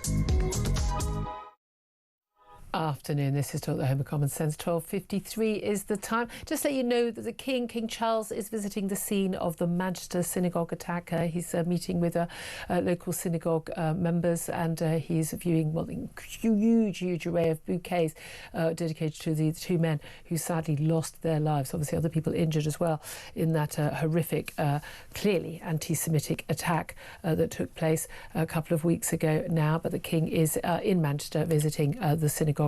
Just to let you know that. Right now, let's talk more about royals and, the less good stuff that is done by the royals. Basically anything done by Prince Andrew since he left the Falkland Islands. Let's talk to Norman Baker. He's author of And What Do You Do? What the Royal Family Don't Want You to Know. Former Lib Dem MP as well, of course. Good morning to you, good afternoon to you, Norman. Well, morning, I think, because I've not had lunch yet. But okay, that still counts as morning then, doesn't it? Now, obviously, the King doing the good work that royals do, bringing communities together and showing concern after a horrific terror attack, obviously. Although for me, rather less don't look back in anger and rather more action would be more important. But Prince Andrew's the man who's been in the news over the last few days. The latest set of revelations about him, accusations not just in the Virginia Giuffre's memoirs since her sad suicide earlier this year, but also emails he himself wrote to a senior member of the royal family staff, basically saying, I've asked my close protection officer to basically do something completely illegal and dig up some dirt on Virginia Giuffre and smear. What do you make of these allegations, the latest we've heard, and his ongoing friendship with Jeffrey Epstein, way past when he'd said it was over, and indeed Sarah Ferguson, and the urge to have all of his titles stripped, including even the Prince title? Well, the titles are almost a side issue, to be honest with you. I mean, the issue is he has behaved, in my view, immorally, as has his ex-wife, Sarah Ferguson, by maintaining relations with Epstein after he'd been convicted. And indeed, according to the Daily Mail, Sarah Ferguson was one of the first people to want to see him after he came out of prison. And took her daughters. I mean, would you take your daughters along to see a paedophile, which is what it came down to? I mean, absolutely shocking judgment on her part. Yeah. But I mean, look, Andrew's always looked after himself. He suffers from being a combination of arrogant, self-entitled, and not very intelligent. They're only the fatal combination of traits to have. This is going to get worse. Let's be quite clear about this. More and more is going to come out of the US Congress about his links, and indeed others perhaps in British and American society, key people, and it's not going to go away. Charles was allegedly putting pressure on him to give up his titles, and we think actually told Andrew if he didn't do so voluntarily, he would get back Parliament to act and take the title away. Parliament can still do that, of course. But this goes way beyond Andrew. This goes into how the royal family operates, Julia, because, when did the Queen, the late Queen, when did William know about all this? This is it. Because we know the close protection officers would have been with Prince Andrew when he went to visit and stay at the house for 4 days of a convicted, child sex offender, effectively, and then prostituting, for children, underage girls, and they would have known all the background. Everyone knew at that time, and then they carried on with this relationship. They would have seen that and known that. Yeah. Presumably, they would have told senior royal staff. Presumably, the royal staff would tell the senior royals, wouldn't they? Yes, they of course they knew, and the reaction of the royal family has been to cover the whole thing up as far as possible, and hope it will all go away. And insofar as it doesn't go away, to make it all a matter for Andrew, not a matter for them. So there are questions to be asked about who in the royal family knew what, when, and that's where the story I think is going. On the royal protection officers, let's go back to 2001 when he was allegedly at that Pizza Express in in Woking, as it may seem, as you said on the BBC interview with Emily Maitris. Well, look, he would have his Royal Protection Officer with him that evening. Yeah. So why didn't the Metropolitan Police ask where that protection officer was? I tried to find out. I put a query into the Met and said, where was the protection officer on that evening? You keep your records very efficiently. Where was he? And they came back and said, we refuse to tell you. Yeah. Well, you know, if you're investigating an incident with an allegation of someone who's a minor being trafficked for sex in this country, allegedly with Prince Andrew, then the first thing you do is find out where he was. Although, because I must stress, she was 17, she was over the age of consent, so legally, he isn't actually being accused of a crime in this country. And it is important to stress that, isn't it? What do you make the talk about MPs? Now, you're a former MP, but the idea that MPs should spend any time bringing an act of Parliament to strip Prince Andrew. It's amazing. They can strip him of everything, say don't use it, can't take the Prince bit away without an act of Parliament. Should they do that, yes or no? Well, I think they should. And you need an act of Parliament to take away a peerage as well. And the House of Lords is full of people who've been in prison and are still in the Lords claiming expenses. Fair enough, Norma Baker. Thank you very much indeed. Well, no love there for royals at all, let alone Prince Andrew. Sam Armstrong? I'm not having the smear that the Queen definitely knew about this. I'm not having this, actually, because there is no evidence... Her staff would have known. Well, maybe not. Her senior staff would have known. I don't believe for a nanosecond they didn't. Maybe not. Look, Andrew was clearly a liar. We know that now. He was a sophisticated liar. It is not the job of bodyguards to go snitching on who they're protecting to their parents. In fact, they have to not do that, otherwise... They can't protect them. Otherwise, the person will run off. But presumably they tell their senior... They tell their senior... Well, it is not meant to get back to the Queen. I'm certain the Queen would never have stood for even if any she of wouldn't this. have believed it anyway. And he wasn't accused of a crime. That's right. I don't believe it's really important to stress that. Queen knew he had anything to do with this man until very, very late in the day. Thank you very much. Sam Armstrong, great to have you join us throughout the show. Thank